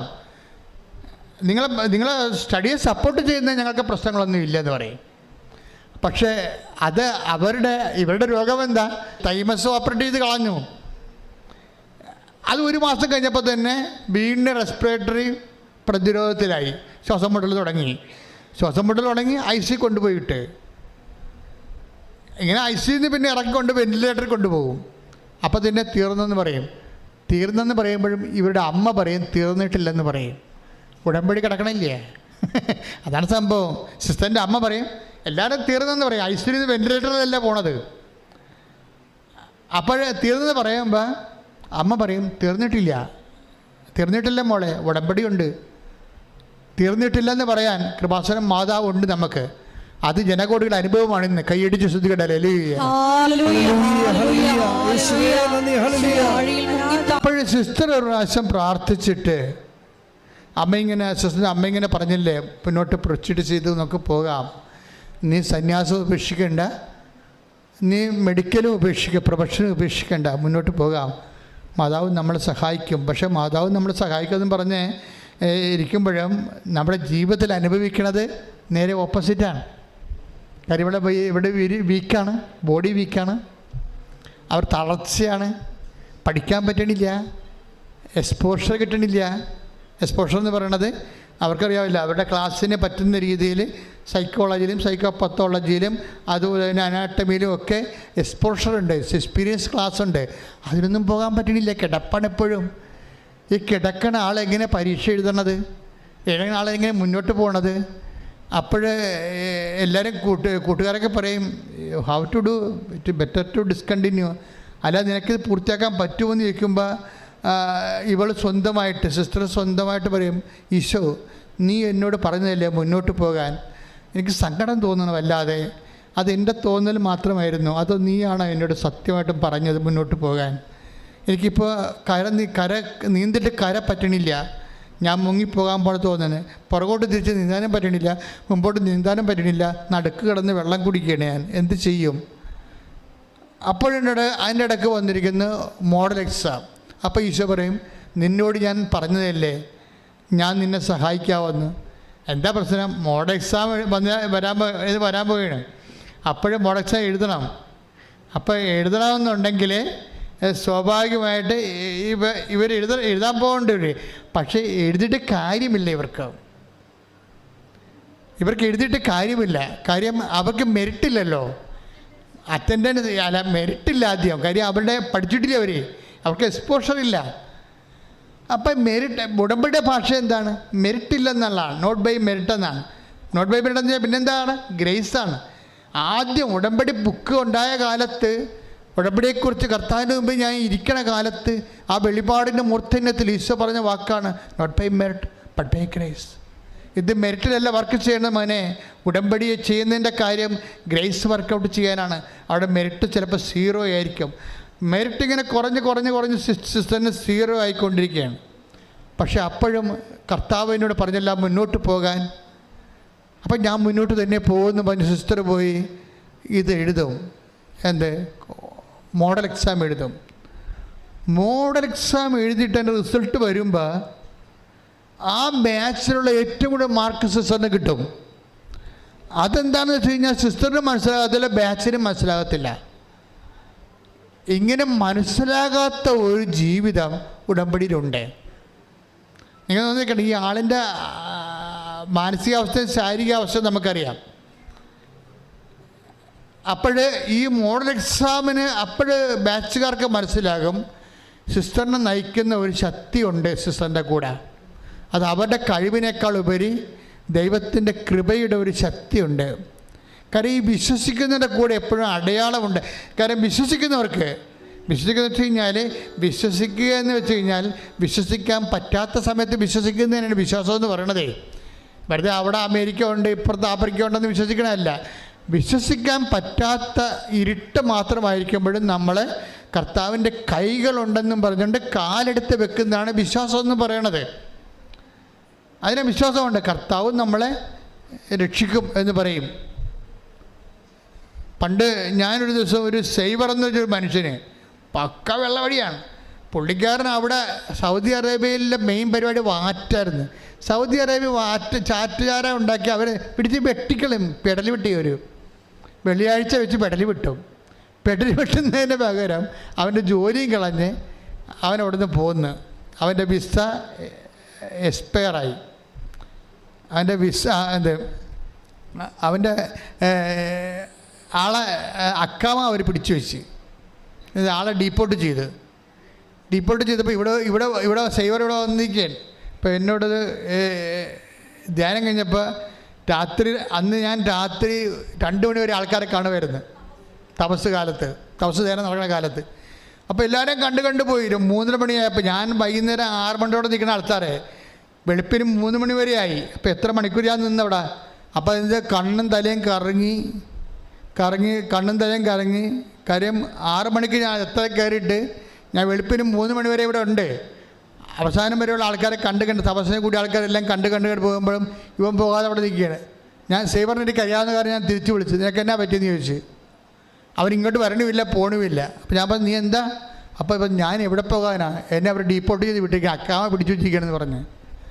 എൻ്റെ കാശുമില്ലെന്ന് പറഞ്ഞു. നാട്ടിൽ നിൽക്കാൻ പറ്റണില്ല. നാട്ടിൽ ഞാൻ ഇപ്പം ചെന്ന കടക്കാർ മൊത്തം നാട്ടിൽ വഴപ്പപ്പോൾ എൻ്റെ വീട് വളഞ്ഞ് കാണാം. ഇവൻ ഈ പ്രതികളെപ്പോലെയാണ്. അതായത് രാത്രി 12 മണിക്കേ വീട്ടിൽ കയറി ചേരത്തുള്ളൂ. കാര്യം അത്രയും ആൾക്കാരുടെ കടം മേടിച്ചിട്ടുണ്ട്. അപ്പോൾ അവർ വെളുപ്പിന് വൈകുന്നേരം തൊട്ട് ഇവൻ്റെ വീട്ടിൽ വന്നുകൊണ്ടിരിക്കും. ഇവൻ വീട്ടിലില്ലെന്ന് വിചാരിച്ചപ്പോൾ ആൾക്കാർ പോയിക്കൊണ്ടിരിക്കും. ഇത് വെളുപ്പിൽ നിന്ന് 6 മണി തൊട്ട് ആൾക്കാർ വരാൻ തുടങ്ങി. ഇവൻ വന്ന് കിടന്നിട്ടുണ്ടെങ്കിൽ ചടുമ പിടിക്കാൻ വേണ്ടി. അപ്പോൾ വീട്ടിൽ പോകാൻ പറ്റുകയില്ല, നാട്ടിൽ നിൽക്കാൻ പറ്റാത്തൊരവസ്ഥയാണ്. ഞാൻ എന്ത് ചെയ്യുമെന്ന് വിചാരിക്കും. അപ്പോൾ ഞാനാണെങ്കിൽ തലയും പൊട്ടി, എനിക്കിപ്പോൾ ബോധം കെട്ട് വീഴുവാൻ ഇല്ലെങ്കിൽ ഫെയിൻ്റായി പോകുന്നില്ല അറിയാൻ പാടില്ല. കാര്യം എനിക്ക് 6 മണിക്ക് കുർബാന ഉണ്ട്. ഇത് കഴിഞ്ഞിട്ട് ഞാൻ അവിടെ അമ്പലപ്പുഴ പള്ളി ഇരിക്കണമെന്ന്. അപ്പോൾ അവിടെ പോയി കുർബാന ചെല്ലണം. അപ്പോൾ അതിനെല്ലാം ആവതില്ല, പക്ഷേ എല്ലാവർക്കും പറ്റത്തില്ലല്ലോ. അപ്പോൾ ഇവിടം വരെ ഞാൻ നീ ഒരു പണി ചെയ്യും. അന്ന് അമ്മയുടെ രൂപം ചെറിയ രൂപമാണ്. ആ രൂപം ഇവിടെ ഇരിപ്പുണ്ട്. ഞാൻ അമ്മയുടെ മുമ്പിൽ വന്നിട്ട് എൻ്റെ നെറ്റ് നേരെ നിൽക്കാൻ പറ്റാതെ കാരണം നെറ്റ് കൊണ്ടുവന്ന് അമ്മയുടെ നെഞ്ചിൽ വെച്ചിട്ട് പറഞ്ഞ്, നീ ഒന്നും ഇങ്ങോട്ട് തിരിച്ച് പറയരുത്, ഞാനിവനെ കയറ്റി പിടിക്കണമെന്ന് പറയും. അക്കാമ പിടിച്ച സ്ഥലത്തേക്ക്, അക്കാമ പിടിച്ചു വെച്ച സ്ഥലം, തൊഴിൽ ചെയ്യാനുള്ള പെർമിറ്റ് പിടിച്ചു വെച്ച സ്ഥലത്തേക്ക് ഇനി 19 ദിവസം കൊണ്ട് വിസ എക്സ്പയർ ആകാൻ. ഇവൻ ആ രാജ്യത്തിലോട്ട് ഞാൻ കയറ്റി പിടിക്കുകയാണ്. അമ്മയൊന്നും തിരിച്ച് എന്നോട് പറയരുതെന്ന് പറയും. കാര്യം തിരിച്ച് പറയുകയാണെങ്കിൽ അമ്മയ്ക്ക് ഒത്തിരിയേറെ യുക്തിപരമായ കാര്യങ്ങൾ ഇവനെക്കുറിച്ച്. ഇവൻ അവിടെ പോയി ചാരാൻ മാറ്റുന്ന പാർട്ടിയാണ്. ഇവന് ഒരു മെറിറ്റുമില്ല. അവനെ നമ്മൾ സ്പോൺസർ ചെയ്യാൻ പറ്റുമോ? സൗദി അറേബ്യ ഇപ്പോൾ ചാരാൻ മാറ്റുന്നവനെ ആര് സ്പോൺസർ ചെയ്യാനാണ്? ഒരു മനുഷ്യന് സ്പോൺസർ ചെയ്യത്തില്ല, ഒരു ദൈവം സ്പോൺസർ ചെയ്യത്തില്ല. പക്ഷേ എനിക്ക് അമ്മയോടൊരു ബന്ധം അന്നുമുണ്ട് ഇന്നുമുണ്ട്. അത് ഞാൻ അമ്മയുടെ നെഞ്ചത്തെ തല വെച്ചിട്ട് പറയും, ഇവരെ ഞാൻ കയറ്റി വിടുകയാണ്, അമ്മ എന്നോട് തിരിച്ച് പറയുമെന്ന് പറയും. ഞാൻ മനുഷ്യനോട് സംസാരിക്കാൻ പറ്റും, അവനോട് സംസാരിക്കണം.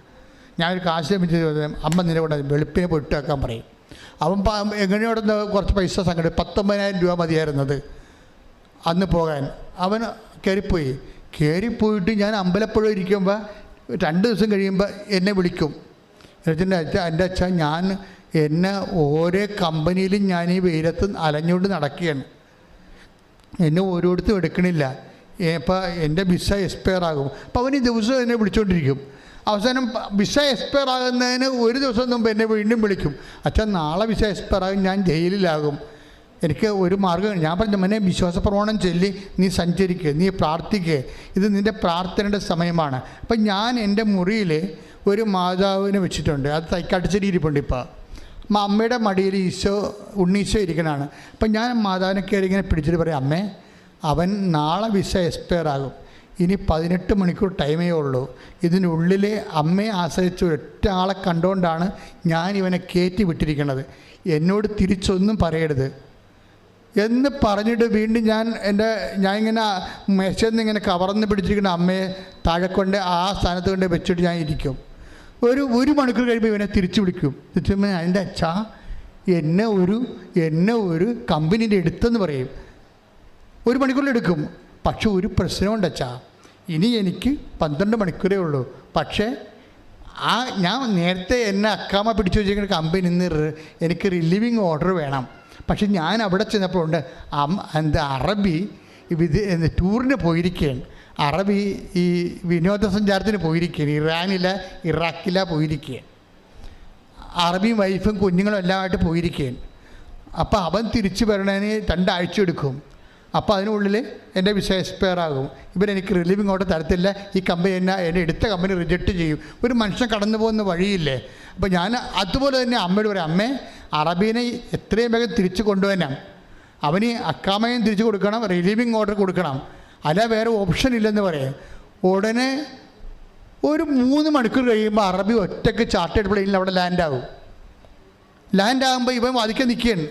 അറബിയുടെ കാറ് പോകുമ്പോൾ ഇവൻ വാദിക്കാൻ നിൽപ്പുണ്ട്. അവനെ ഡിസ്മിസ് ചെയ്തവനാണ്. അപ്പോൾ എന്താ സാറേ സാറ് ഡിസ്മിസ് ചെയ്ത് എന്നെ പുറത്തൊരു കമ്പനി എടുത്ത് എനിക്ക് relieving order that's okay clear എന്ന് പറഞ്ഞുകൊണ്ട് അപ്പം തന്നെ ഓഫീസിൽ ചെന്നിട്ട് റിലീവിങ് ഓർഡർ എഴുതി കൊടുക്കും. ഇത് മാതാവ് എന്ന് വെച്ച് കഴിഞ്ഞാൽ നിങ്ങൾ കൃപാസനത്തിൽ വരുമ്പോൾ നിങ്ങളൊരു വലിയ ശക്തിയുടെ കൂട്ടായ്മയിലേക്ക് ദൈവം നിങ്ങളെ കൊണ്ടുവരികയാണ്. അമ്മ ഒരു കാര്യം തീരുമാനിച്ചാൽ, അമ്മ ഒരു വാതിൽ തുറന്നാൽ അതടക്കാൻ പറ്റത്തില്ല. ദൈവം അമ്മയെ ഒരു വാതിലാക്കി സൃഷ്ടിച്ചിരിക്കുകയാണ്. ആ വാതിൽ ദൈവം അമ്മയിലൂടെ തുറക്കണത്, അമ്മയിലൂടെ ആ വാതിൽ നിങ്ങൾക്ക് വേണ്ടി തുറക്കണത് ദൈവമാണ്. ദൈവം മനുഷ്യരാശിയുടെ മുമ്പിൽ തുറന്നു വെച്ച ഒരു വാതിലാണ് പരിശുദ്ധ അമ്മയെന്ന് പറയണത്. Take the word of God. ശ്രദ്ധിക്കട്ടെ. ഹല്ലേലൂയ. യേശയ്യാ 22:22. യേശയ്യാ 22:22. അവൻ തുറന്നാൽ ആരും അടയ്ക്കുകയോ അവൻ അടച്ചാൽ ആരും തുറക്കുകയോ ഇല്ല. Praise the Lord. അപ്പോൾ ദൈവാനുഗ്രഹത്തിൻ്റെയും ഒരു പ്രതീകമായിട്ടാണ് ഈ വാതിൽ വെക്കണത്. വാതിൽ നമ്മൾ മാതാവിനെക്കുറിച്ച് പറയുമ്പോൾ സ്വർഗത്തിൻ്റെ വാതിൽ നമ്മൾ പറയും. ദൈവം സ്ഥാപിച്ചിരിക്കുന്ന ഒരു വാതിലാണ്. അത് ദൈവമാണ് അടയ്ക്കുകയും തുറക്കുകയും ചെയ്യുന്നത്. നിൻ്റെ ജീവിതം അടഞ്ഞു പോയിട്ടുണ്ടെങ്കിൽ അത് തുറക്കുന്നത് പരിശുദ്ധ അമ്മയുടെ മാധ്യസ്ഥത്തിലാണ്. അതാണ് ഉടമ്പടി സാക്ഷ്യത്തിൻ്റെ പൊരുളെന്ന് പറയുന്നത്. സിസ്റ്ററിൻ്റെ കാര്യം തന്നെ എടുക്കാം. സിസ്റ്റർ പറയണതെന്ന് വെച്ചാൽ, സിസ്റ്ററിന് മോഡൽ പരീക്ഷയ്ക്ക് ഇത്രയും മാർക്ക് കിട്ടിയല്ലോ അൽഫോൻസ മറിയത്തിന്. അപ്പം 4 കൊല്ലം നോക്കി ഈ രക്തസാക്ഷി പോവുകയാണ്. അതിജീവിച്ച് രക്തസാക്ഷി ലാസ്റ്റ് ഫൈനൽ എക്സാമിലേക്ക് പോകുമ്പോൾ ഒരു പ്രശ്നമുണ്ട്. എന്താ പ്രശ്നമെന്ന് വെച്ചാൽ സിസ്റ്ററിന് അഡ്മിഷൻ ഇല്ല, അറ്റൻഡൻസ് ഇല്ല. അതാണ് ഇത്രയും ആൾ ആശുപത്രിയിലല്ലേ, 13 ടൈമും ആശുപത്രിയിലല്ലേ, മെറിറ്റില്ല. അവിടെ തന്നെ പരീക്ഷ എഴുതാനുള്ള മെറിറ്റില്ല. അപ്പോൾ അതുകൊണ്ട് സിസ്റ്റർ ചിന്തിക്കും, 10,000 രൂപ അടച്ചാൽ പരീക്ഷ എഴുതാൻ പറ്റിയില്ലെങ്കിൽ അറ്റൻഡൻസ് ഇല്ലല്ലോ. അപ്പോൾ 10,000 രൂപ അടച്ചു കഴിഞ്ഞാൽ കാശ് പോകത്തില്ലേ. അപ്പോൾ പൈസ അടക്കണോ വേണ്ടയോ എന്ന് ചോദിക്കുമ്പോൾ പരിശുദ്ധാത്മാവ് തന്നെ ഉള്ളിൽ നിന്ന് സിസ്റ്ററിന് പറയും, ഞാൻ നിന്നോട് പറഞ്ഞില്ലേ ഞാൻ നിൻ്റെ കൂടെ ഉണ്ടാകുമെന്ന്, പിന്നെ നിനക്ക് അടച്ചാൽ എന്താണെന്ന് ചോദിക്കും. അപ്പോൾ ആന്തരികമായ ഒരു ബോധ്യത്തിൽ സിസ്റ്റർ കൊണ്ട് 10,000 രൂപ അടച്ചിട്ട് അപ്പോൾ അതിൻ്റെ അടുത്ത പരീക്ഷ എന്താണ്, ഈ പരീക്ഷയുടെ എക്സാമിൻ്റെ ഒരു 10-30% അറ്റൻഡൻസ് ടീച്ചറിനുള്ളത്, സിസ്റ്ററിനുള്ളത്. പക്ഷേ ഈ പരീക്ഷ സിസ്റ്ററിന് ഈ അറ്റൻഡൻസ് നോക്കി 50% അറ്റൻഡൻസ്, 80% അറ്റൻഡൻസ് വേണം. അവർക്ക് 50% അറ്റൻഡൻസ് ഇല്ല. ഇത് എങ്ങനെ ഉണ്ടാക്കും? ഇല്ല, അവിടെ പോയിട്ടില്ലല്ലോ. നമ്മൾ എക്സ്പോഷർ പോയിട്ടില്ല, പ്രാക്ടിക്കലിന് പോയിട്ടില്ല, തിയറിക്ക് പോയിട്ടില്ല, ഒന്നിനും പോയിട്ടില്ല. ആ സമയത്തെല്ലാം വെന്റിലേറ്ററിൽ കിടക്കുന്ന ആൾ, അല്ലെങ്കിൽ ICUവിൽ കിടക്കുകയാണ്, അല്ലെങ്കിൽ ആശുപത്രി കിടക്കുകയാണ്, കെട്ടപ്പാണ് മൊത്തം. പിന്നെ എങ്ങനെയാണ് നമുക്ക് മെറിറ്റ് ഉണ്ടാകണത്? പക്ഷേ ഒരു സുപ്രഭാതത്തിൽ യൂണിവേഴ്സിറ്റിയുടെ കമ്പ്യൂട്ടറിൽ അടിച്ചു വരും സിസ്റ്ററിന് 80% അറ്റൻഡൻസ് ഒന്ന്. Praise the Lord. നമുക്ക് മനസ്സിലാക്കാൻ പറ്റില്ല. അവർ സിസ്റ്റർ അതിനെക്കുറിച്ച് വിശദീകരിക്കുന്നത്, കർത്താവ് കമ്പ്യൂട്ടറിൻ്റെ അകത്ത് കയറി ഇരുന്ന് എൻ്റെ അറ്റൻഡൻസ് 30% ഉള്ളത് 80% ആക്കിയെന്ന്. ശ്രുതിക്കട്ടെ. ഹല്ലേലൂയ. എൻ്റെ മക്കളെ, അതായത് ഇതാണ് ഒരു ഉടമ്പടിയുടെ ഒരു പോക്കെന്ന് പറയണത്. ദൈവത്തിന് പ്രധാനപ്പെട്ടത് നീയാണ് പ്രധാനപ്പെട്ടത്. നിനക്ക് വേണ്ടി എന്തും ചെയ്യുമെന്ന് പറയലേ. നിനക്ക് വേണ്ടി ജനതകൾ നൽകും, രാജ്യത്തിന് നിയമങ്ങൾ തിരുത്തും, എന്തും നിനക്ക് വേണ്ടി ചെയ്ത് നിനക്ക് വേണ്ടി Take the bed of God. ശ്രുതിക്കട്ടെ ഹല്ലേലൂയ. യേശുവേ നന്ദി. ഹല്ലേലൂയ ഹല്ലേലൂയ ഹല്ലേലൂയ. സങ്കീർത്തനം 2:8 എന്നോട് ചോദിച്ചുകൊള്ളുക, ഞാൻ നിനക്ക് ജനതകളെ അവകാശമായി തരും, ഭൂമിയുടെ അതിരുകൾ നിനക്ക് അധീനമാകും. നിനക്ക് വേണ്ടി ജനതകളെ ഞാൻ നൽകും. അതായത് ജനതകളെക്കാൾ കൂടുതൽ ഒരു വ്യക്തിക്ക് വേണ്ടി, ഒരു ജനസമൂഹത്തെ അത് കണ്ടില്ലെന്ന് വെക്കാൻ വേണ്ടി മാത്രം വ്യക്തിയെ ആത്മബന്ധത്തോട് സ്നേഹിക്കുന്ന 10 തരം പേരാണ് ഉടമ്പടി. ശ്രുതികട ഹല്ലേലൂയ ഹല്ലേലൂയ ഹല്ലേലൂയ ഹല്ലേലൂയ. പരിശുദ്ധ പരമദിവ്യകാരുണ്യത്തിന് എന്നേരവും ആരാധനയും സ്തുതിയും പുകഴ്ചയും ഉണ്ടായിരിക്കട്ടെ. ഇനി സിസ്റ്റർ ഉടമ്പടി ചെയ്തിട്ട് സിസ്റ്റർ ഉടമ്പടി ആക്ടിവേറ്റ് ചെയ്യുന്ന രീതികൾ നിങ്ങൾ നോക്കണം. ഇപ്പോൾ മോഡൽ എക്സാമിനൊക്കെ പോയി പാസ്സായെന്ന് പറഞ്ഞില്ലേ ആള്, ഏറ്റവും കൂടുതൽ മാർക്ക് കിട്ടിയെന്ന് പറഞ്ഞില്ലേ, നോട്ട് ബൈ മെറിറ്റിൽ അത് വർക്ക് ചെയ്തെന്ന് പറഞ്ഞില്ലേ, അവരുടെ കഴിവിനേക്കാൾ ഉപരി മാർക്ക്, അവരുടെ ബാച്ചിൽ കൂടുതൽ മാർക്ക് അവർക്ക് കിട്ടിയെന്ന് പറഞ്ഞില്ലേ. എന്താ കിട്ടിയത്? അവർ പറയുന്നുണ്ട്, ഞാൻ എന്ത് ചെയ്യും, ഞാൻ ഓരോ ക്വസ്റ്റ്യൻ പേപ്പറിലും ഞാൻ ഉടമ്പടി ഉപ്പ് വിതറിയിട്ട് വിശ്വാസപ്രമാണം ചെല്ലുമെന്ന്. അതാണ് സംഭവം. ഇനി മെഡിക്കൽ സ്റ്റുഡൻ്റാണ് ഇവർ. അവരെന്താ ചെയ്യണത്? അവർ ഓരോ ഉടമ്പടി, അവർ ഓരോ ക്വസ്റ്റ്യൻ പേപ്പറിലും ആൻസർ പേപ്പറിലും ഉടമ്പടി ഉപ്പ് വിശ്വാസപ്രമാണം ചൊല്ലി വിതറിയിട്ടാണ് അവരത് എഴുതാൻ തുടങ്ങണത്. അതിൻ്റെ അർത്ഥം എന്താണെന്ന് അറിയാമോ നിങ്ങൾക്ക്? ഉടമ്പടി ഉപ്പ് എന്തിനാണ് വിതറണത്? ഞാനിവിടെ ആൾക്കാരോട് പറയും, സ്ഥലം കച്ചവടം വിൽക്കണില്ല, ജപ്തിയാണ്, വിൽക്കാൻ പറ്റണില്ല എന്നൊക്കെ പറഞ്ഞ സ്ഥലം ഞാൻ പറയും, നിങ്ങളെ വിശ്വാസപ്രമാണം ചൊല്ലി ഉടമ്പടി ഉപ്പ് വിതരണം, വിശ്വാസപ്രമാണം ചൊല്ലി ഉടമ്പടി ഉപ്പ് വിതരണം. അപ്പം ചില ആൾക്കാർക്ക് ഉടമ്പടി പ്രകാരം വിതറാൻ അറിയാം. ചില മന്ദബുദ്ധികൾ അവർ ഉടമ്പടി എടുത്ത് കാണത്തില്ല. അച്ഛനെ കാണുന്ന സീറ്റ് ഭാര്യയെടുക്കെന്ന് എടുത്തിരിക്കണുണ്ടാവും. ഭാര്യനെ കൊണ്ട് ഉടമ്പടി എടുപ്പിക്കും, ഭാര്യനെ കൊണ്ട് ഉടമ്പടി എല്ലാം ചെയ്യിക്കും. കാര്യങ്ങളെല്ലാം ഉറുമ്പിനെ കൊണ്ട് കല്ലെടുപ്പിക്കണ പോലെ ഭാര്യനെ കൊണ്ട് ഉടമ്പടിയുടെ കാര്യങ്ങളെല്ലാം ചെയ്യിക്കും. ഇത് എന്നെ കാണാൻ വരുമ്പോൾ ഈ കണ്ടാമൃഗം വരും, ഭർത്താവ് എന്ന് പറഞ്ഞ സംഭവം വരും. അവൻ ഉടമ്പടിയായിട്ട് ഒരു ബന്ധം അവനില്ല. ഞാൻ അവനോട് പറയും, നിങ്ങൾ വിൽക്കാനുള്ള സ്ഥലത്ത് ഉടമ്പടി ഉപ്പ് വിതരണം, വിൽക്കാത്ത സ്ഥലത്ത് ഉടമ്പടി വിൽക്കുക, വിശ്വാസപ്രമാണം ചെല്ലണം. എന്നൊക്കെ പറഞ്ഞിട്ട് പോകും. എനിക്കറിയാം ഇവന് ഉടമ്പടിയോട് ഒരു ബന്ധവുമില്ല. ആ പാവപ്പെട്ട സ്ത്രീയുടെ ഭർത്താവാണെന്ന് മാത്രമുള്ള ബന്ധമേ ഉള്ളൂ ഇവന്. ഇത് വർക്കൗട്ട് ചെയ്യത്തില്ല. അതുകൊണ്ടാണ് ഞാൻ ചോദിക്കുന്നത്, പരീക്ഷക്കാർ വരുമ്പോഴേ ഇപ്പം +2 ഒക്കെ വരുന്നോണ്ടല്ല, വിശ്വാസികൾ ഒന്നും ഉടമ്പടി എടുത്തിട്ടില്ല, അവർക്ക് എടുക്കാൻ പറ്റത്തില്ല.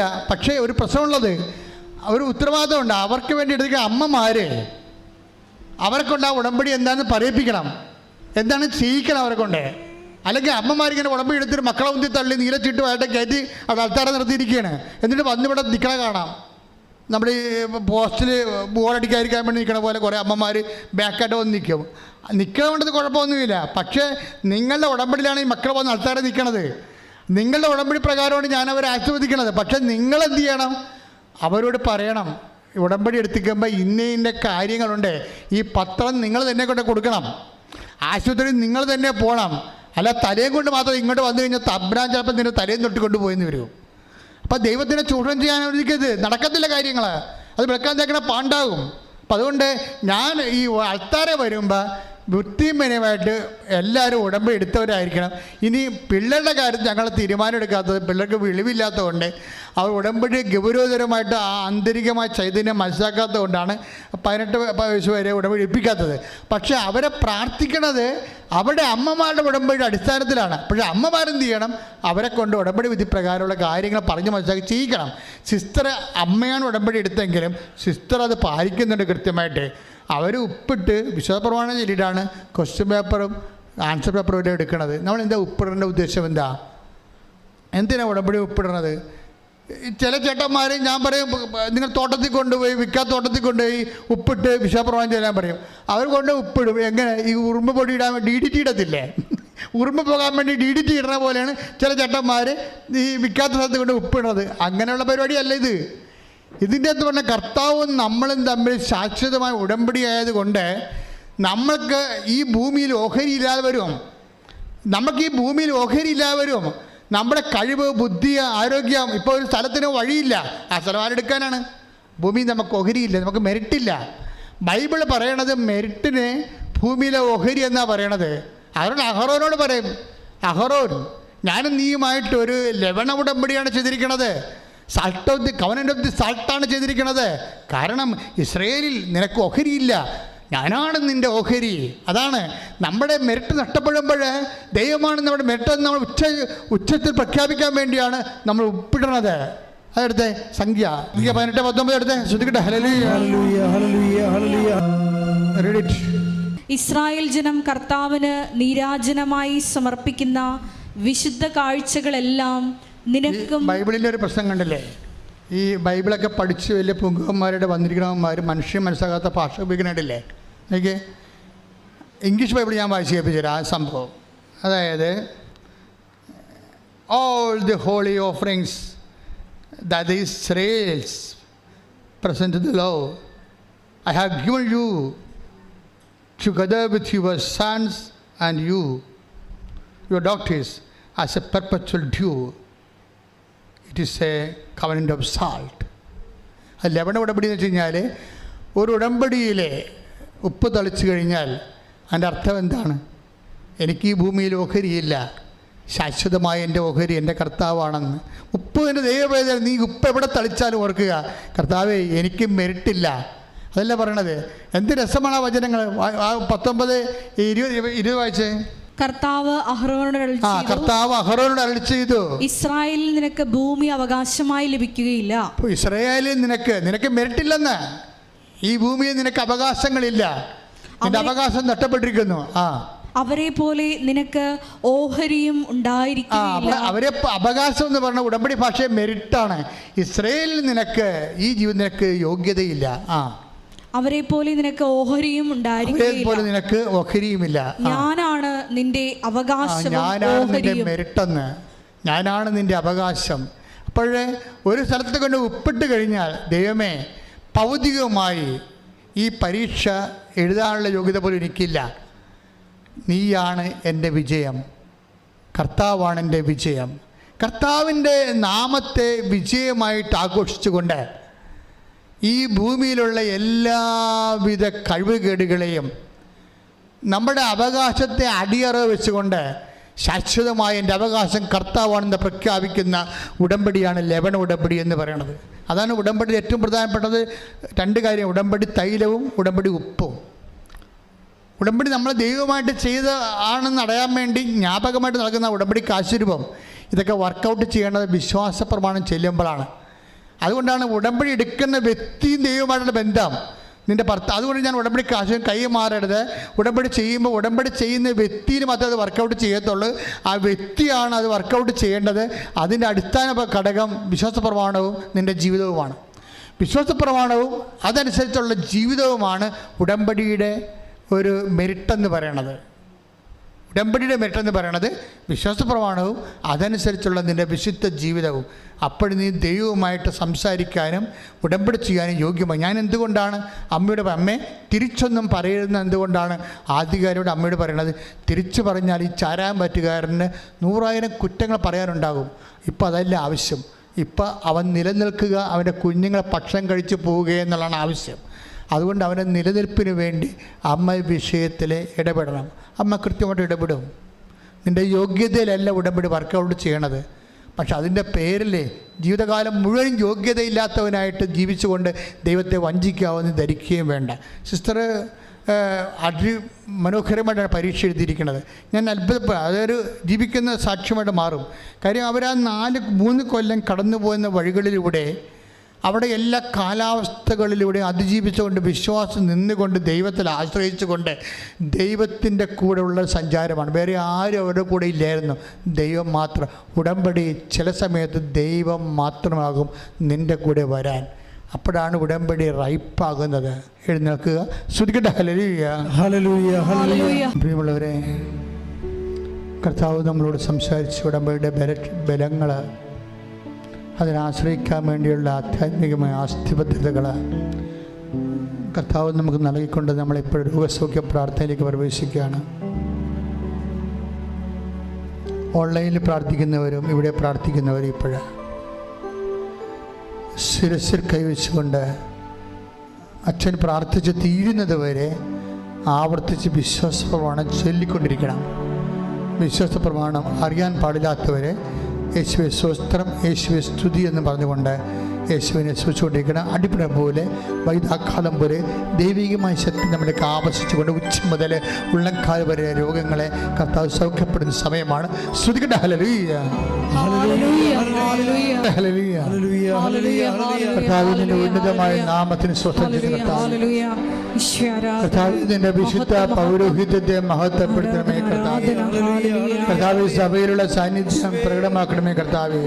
38 വർഷം ഞാൻ അർപ്പിച്ച കൃപാന്റെ യോഗ്യതയാൽ കൃപാസ്ഥാനത്താറ് ജീവനോടെ പ്രത്യക്ഷപ്പെട്ട മാതാവിൻ്റെ മാധ്യസ്ഥത്തിൽ ഈ അൾത്താരയിൽ നടന്ന 10,000 ആരാധന ശക്തിയാൽ കർത്താവിന് തിരുമുൻപാടുന്ന വലതുകരം ഈ മകളുടെ ശിരസ് വെക്കണേ പ്രാർത്ഥിക്കുന്ന, ഈ മകൻ്റെ ശിരസ് വെക്കണേ പ്രാർത്ഥിക്കുന്ന കർത്താവ് ഉച്ച മുതൽ ഉള്ളംകാല് വരെ കർത്താവിൻ്റെ രക്തം പടരട്ടെ. എല്ലാ കോശങ്ങളിലും, എല്ലാ പേശികളിലും, എല്ലാ ഞരമ്പുകളിലും, തന്തുക്കളിലും കർത്താവിൻ്റെ രക്തം പടരട്ടെ. സിസ്റ്റുകൾ, മുഴ, അതുപോലെ തന്നെ ത്വക്ക് രോഗങ്ങൾ കർത്താവ്, സർപ്പരോഗങ്ങൾ, അതുപോലെ തന്നെ വാതരോഗങ്ങൾ കർത്താവ്, ത്വക്ക് രോഗങ്ങൾ കർത്താവിൻ്റെ ഉന്നതമായ നാമത്തിൽ സഭയുടെ അധികാരത്തെക്കുറിച്ചിൻ്റെ അടയാളം ദൈവത്തിൻ്റെ ശക്തിയാൽ ഈശോയുടെ നാമത്തെ മാറിപ്പോകട്ടെ. കർത്താവെ സ്പർശിക്കണമേ. കർത്താവെ സ്പർശിക്കാൻ മുടിക്കൊഴിയുന്ന അസുഖങ്ങൾ, കണ്ണ് കാഴ്ചയില്ലാത്ത അസുഖങ്ങൾ, ചെവിടെ കേഴുക്കളുള്ള അസുഖങ്ങൾ, തൊണ്ടയ്ക്ക് അസുഖമുള്ള ടോൺസിൻ്റെ അസുഖങ്ങൾ, സ്പോണ്ടിലോസിൻ്റെ അസുഖങ്ങൾ, തൈറോയിഡിൻ്റെ അസുഖങ്ങൾ കർത്താവെ സ്പർശിക്കണേ പ്രാർത്ഥിക്കുന്ന ഈശോയെ ശ്വാസകോശങ്ങളുടെ അസുഖങ്ങളെ സ്പർശിക്കണം കർത്താവെ. ഈശോയെ വാദ്യരോഗികളെ സ്പർശിക്കണം കർത്താവ്. ഈശോയെ കർത്താവെ ഹൃദയത്തിലുള്ള അസുഖങ്ങൾ, ഹൃദയ ഞാടുകളുടെ അസുഖങ്ങൾ കർത്താവിൻ്റെ വിശുദ്ധമായ രക്തത്താൽ ഹൃദയവും ശ്വാസകോശങ്ങളും പതിരയും കർത്താവിൻ്റെ നാമത്തെ കഴുകപ്പെടട്ടെ. യേശുവിൻ്റെ ഉന്നതമായ നാമത്തെ നടുവ് രോഗങ്ങൾ, അസ്ഥി രോഗങ്ങൾ, അസ്ഥിസന്ധികൾ, സന്ധിബന്ധങ്ങൾ, മാംസപേശികൾ, മരയിപ്പുകൾ യേശുക്രിസ്തു ഉന്നതമായ നാമത്തിൽ സഭയുടെ അധികാരത്തിൽ ഗർഭാശയ രോഗങ്ങൾ, മൂത്രാശയ രോഗങ്ങൾ യേശുക്രിസ്തു ഉന്നതമായ നാമത്തിൽ മാറിപ്പോകട്ടെ. ശ്രുതികട്ടെ. ഹല്ലേലൂയ, ഹല്ലേലൂയ, ഹല്ലേലൂയ. എല്ലാ രോഗങ്ങളും സുഖപ്പെട്ടുകൊണ്ട് ഈ ആരാധനയിലൂടെ അങ്ങയുടെ നാമം വീണ്ടും വീണ്ടും മഹത്വപ്പെടുത്തണമേ. Hallelujah, hallelujah.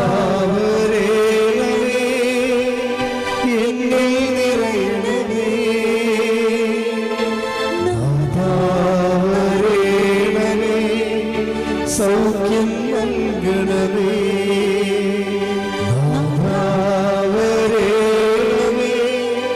എന്നിൽ നിറയണമേ,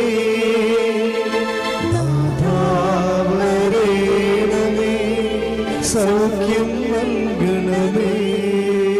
പരിശുദ്ധ പരമ ദിവ്യകാരുണ്യത്തിന് ആരാധനയും സ്തുതിയും പുകഴ്ചയും ഉണ്ടായിരിക്കട്ടെ. മക്കളെ, ജോലിയില്ലാത്തവരെ, വീടില്ലാത്തവരെ, വീട്ടിലേക്ക് വഴിയില്ലാത്തവരെ, വിദേശ രാജ്യങ്ങളിലെ ജോലി നഷ്ടപ്പെട്ടവരെ, ജയിലിലായവരെ, വിസ എക്സ്പയർ ആകാൻ പോകുന്നവരെ,